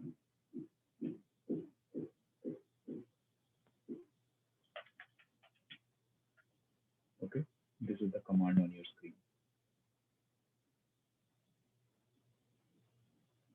This is the command to run your Jupyter, to run your container. And please change the name and please change the port number. And this is the command to run your Jupyter instance once you are inside your workspace. Okay, I'll copy and paste these commands in the chat window also. No, when I am using, when I would like to go from the server to workspace, then exactly I have to write what you have written, that NVIDIA Docker run and all the port numbers and all the same or different? No, no, no. Only the port number, ma'am, and the name needs to be changed. The rest all needs to remain the same. Okay, okay. Okay, because the port number and this port 8989 needs to be changed, and this name needs to be changed because these two are unique. Rest everything over here, I would want you to mount your directory, the folder that you created on your hard drive. That is, this is the folder that I created. You must have also created a folder under your name. So write that over here. Write any name over here. Okay, I'll copy this and paste it in the chat window also. But please only take reference from the chat window. Don't copy paste it. It will help you to learn better, learn faster.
Why it is saying invalid reference format?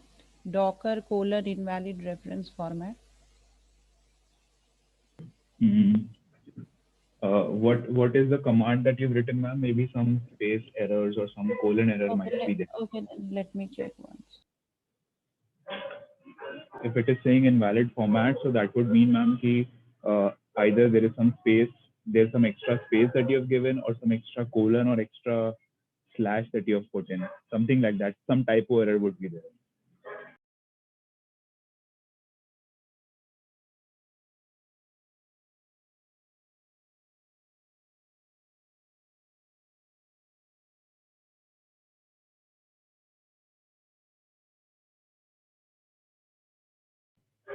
People who are also running right now, please let me know if any issues you are facing.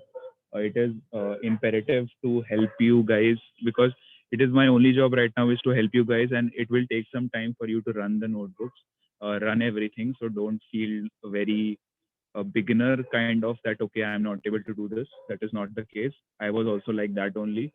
It took me more than a month to get to know all these things, but you guys have grasped it in just 2 days. So that's really great. Pratyush, it is also due to your presentation skill. The way of presentation is very simple, very lucid. So I must appreciate your presentation skill as well. Thank you. Thank you, sir. Welcome, sir.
So people are people able to do that?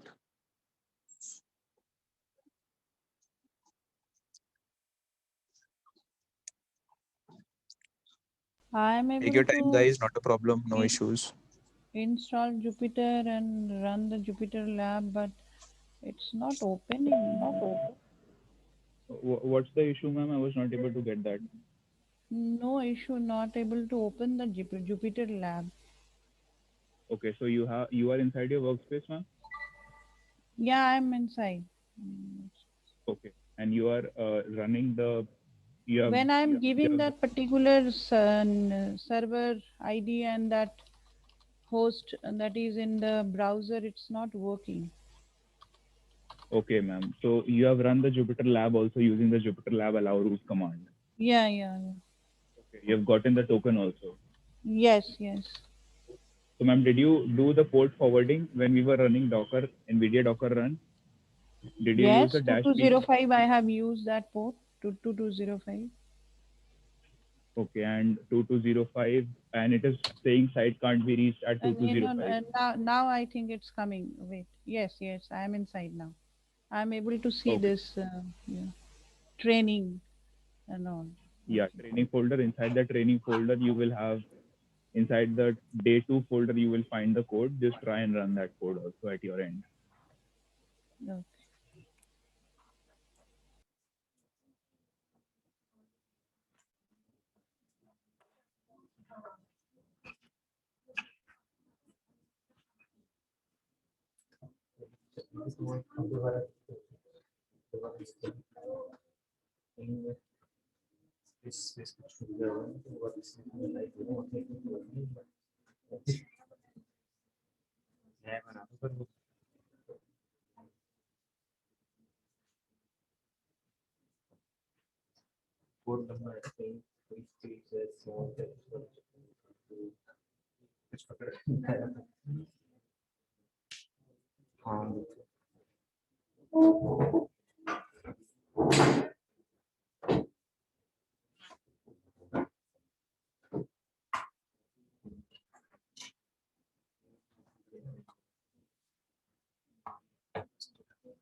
ये अपने दूसरे बना दिया उन्होंने कहा मेरी image को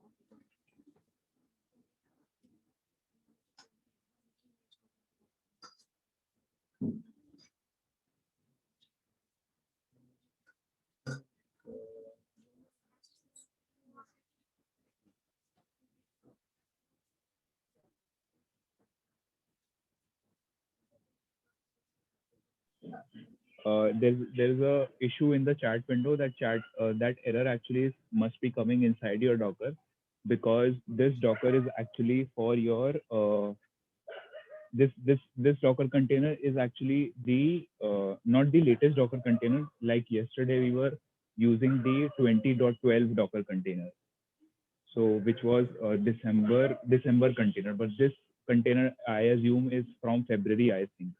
So that's why it throws a warning and an error, but that will not give you any problems. You will be able to run the code also.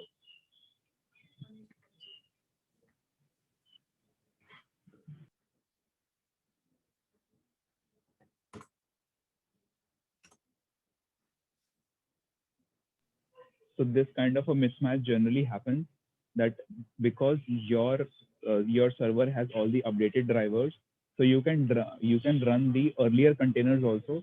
But if the case would have been reversed, that your server was downgraded and you are using the latest containers, then the issue would have come. But right now there will be no issue. It will just show an error, but it will run fine. No problem will be there. So if when you are using this in your local machine and you're getting this error, maybe you would want to upgrade your system. But right now your system is perfectly upgraded, so no issue. You can just ignore that error.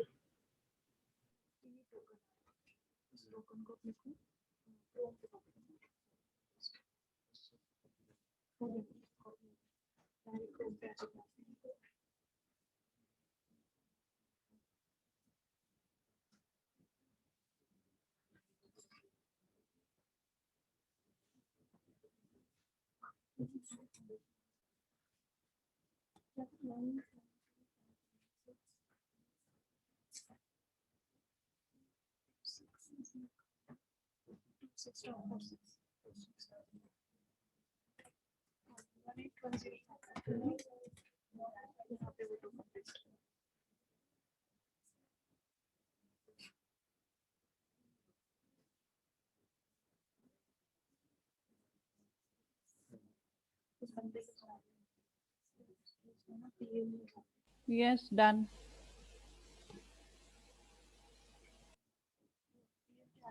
Great, ma'am, great. So maybe now you can also help others if someone is facing any issues.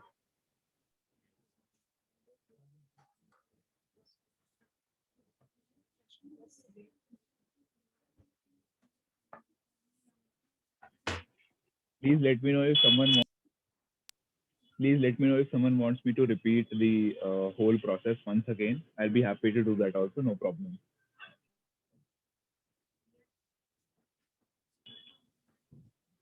So today's whatever you have explained, just because of we have done all these things previously, so it's easy to remember or we are able to do it. But yesterday, what you have done, that is sometimes little. I am facing some problem with this. Because sometimes with the container, with the images, or sometimes I am giving some input in the server, but it should be in workspace, or it should be in workspace. I am giving it to server. So that is the problem. So we have to practice it. Yes, ma'am. Yeah, for the solution, the only solution is practice, ma'am. Within a week or so, just practice on running your container every day. Don't use Docker attach. Just use NVIDIA Docker run every day. So you'll be able to grasp all the commands mostly in a week.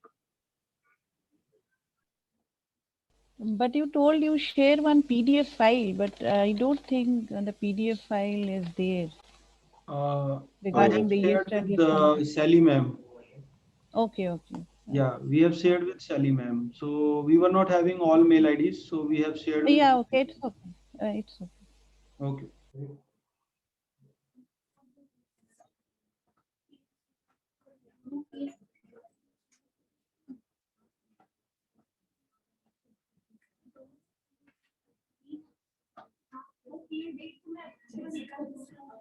So if anyone wants me to repeat it, the whole procedure again, I can repeat it again. So don't worry. I'll be happy to do that. So if you have any problems, facing any issues, we can do that also.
Hey, sorry guys, my audio got dropped. So was there any questions? Please discuss them again if there was.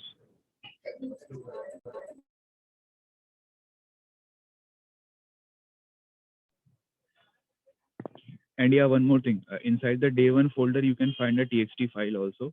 If you guys were able to run using the Docker command, if you were able to run and get inside the training folder, you will get a day one folder. You will get a txt file also. And inside the txt file, we have all the Docker commands also.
Anything new you will share today, or that's all for today?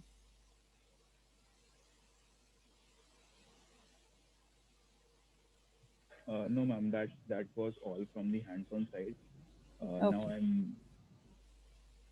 Now for the people I think who have completed their demonstration, maybe they can drop the call. And for the people who are still running it right now, I'm here available. Please feel free to ask any more questions if there are. Okay, thank you. Sir, when I run the Jupyter lab, at that time we got a token number. So can we save that token somewhere and we can directly use it whenever we want to log into the browser? Can we do that thing? Yeah, Okay, we can do that because once Okay. you have, because every time you run a Docker, right? At every time when you run a Docker and when you run a Jupyter lab, a new token will be created. But let's say आपने आज Docker run किया है and tomorrow you are doing a Docker attach. Okay. Okay, so when you're doing tomorrow a Docker attach and you then only the token will be the same. And once for the first time you have logged it into the Chrome, उसके बाद it will not ask for the token second time for the same notebook inside the same container. But if you change the container, it will ask for the new token. Okay. Okay. So saving And the can token we? is not mandatory, I would say, because the token gets saved inside your Chrome only. And once you kill the container, the token also gets killed. And once you run the container again tomorrow, maybe the new token will be generated when you run the Jupyter lab. So can we use the previous token number if I have saved it somewhere else? Because I think it's always a unique token number. So will it work? Yes. No. It was every time when you when you do NVIDIA Docker run and then Jupyter Lab allow root, there is a unique token number that is generated. I got it. My question is that if I don't run this Jupyter Lab thing, I already have a token number from my previous lab or my previous day thing. Maybe I have saved that token somewhere.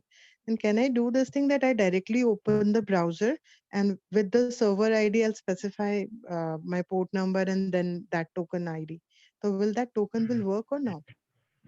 Yeah. So you can do multiple logins also right now. Also, you can open up a new tab, and inside that new Okay. tab, you can again log in into using the same token number. But if you're using the same browser, it will not ask for the token number only because the token number is inputted once. But let's say if you want to, let's say what I do is sometimes I do it in my PC, sometimes I do it in my laptop.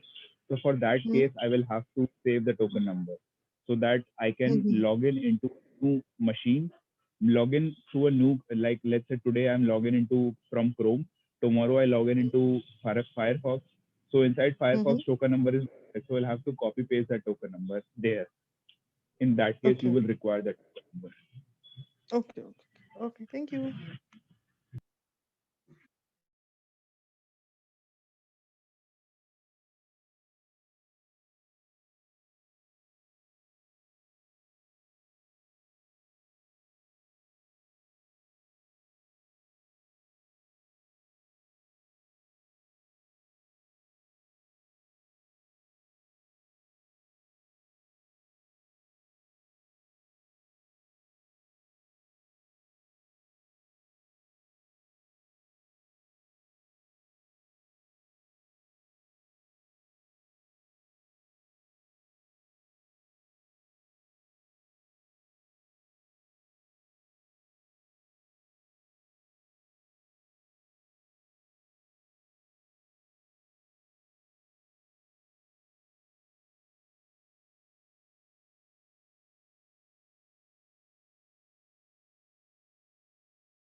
Uh, Guys, I'll reiterate just again that inside the Docker run command, the only two things that are unique are your name and your port.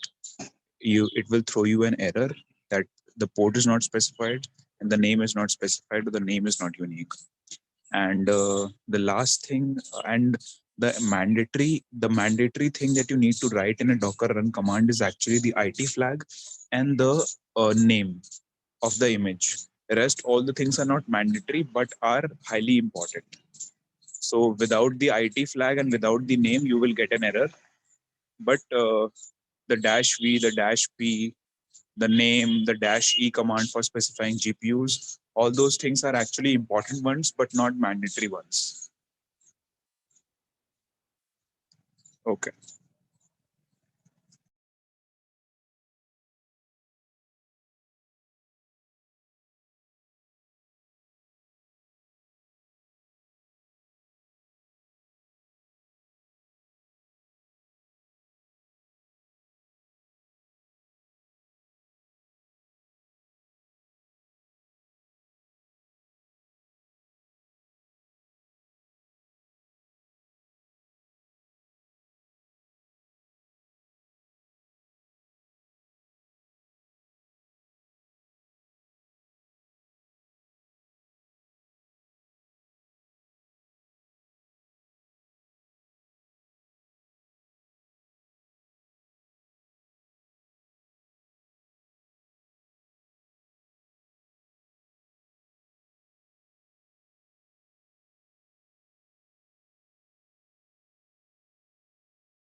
Okay.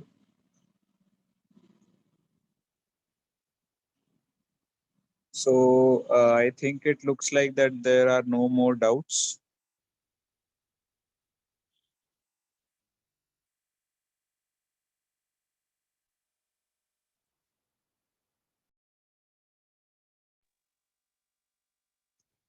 Okay. So I think like there are no more major queries right now, but still I'll be available over here for 15 more minutes. So please feel free to ask any more questions or anything that you want me to repeat. And today, what I want everyone to do is I want you to run that image that I talked about, allocate a GPU, allocate a port, run that notebook, and open up the Jupyter Lab, open up inside your Chrome, and this then go inside day two. And inside that day two, run that folder, run that notebook once at your end also, so that you are able to do the exact pipeline altogether at once.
Hey guys, I got a few questions. So just to give the questions answer to everyone, I am audible, right? Can someone please confirm? Yes, sir. Yeah.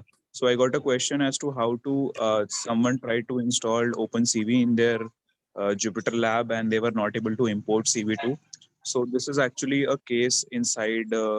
This is actually a issue inside Docker only. So I've pasted a command in the a GitHub issue in the chat window.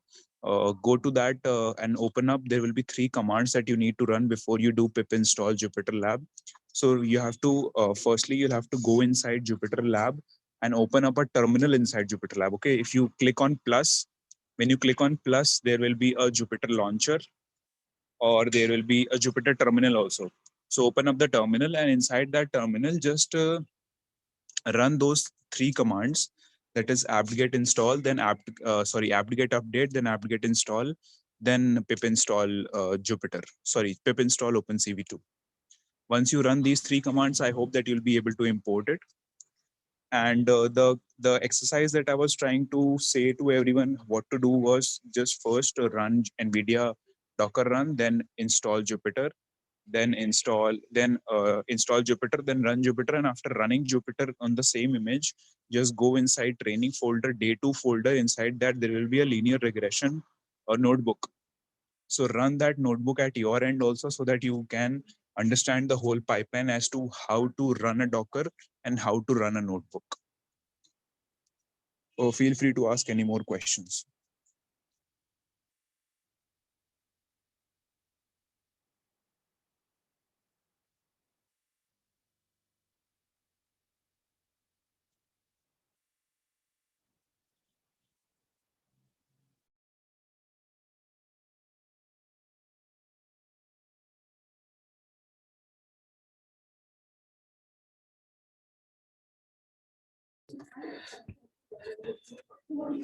Okay, thank you, sir.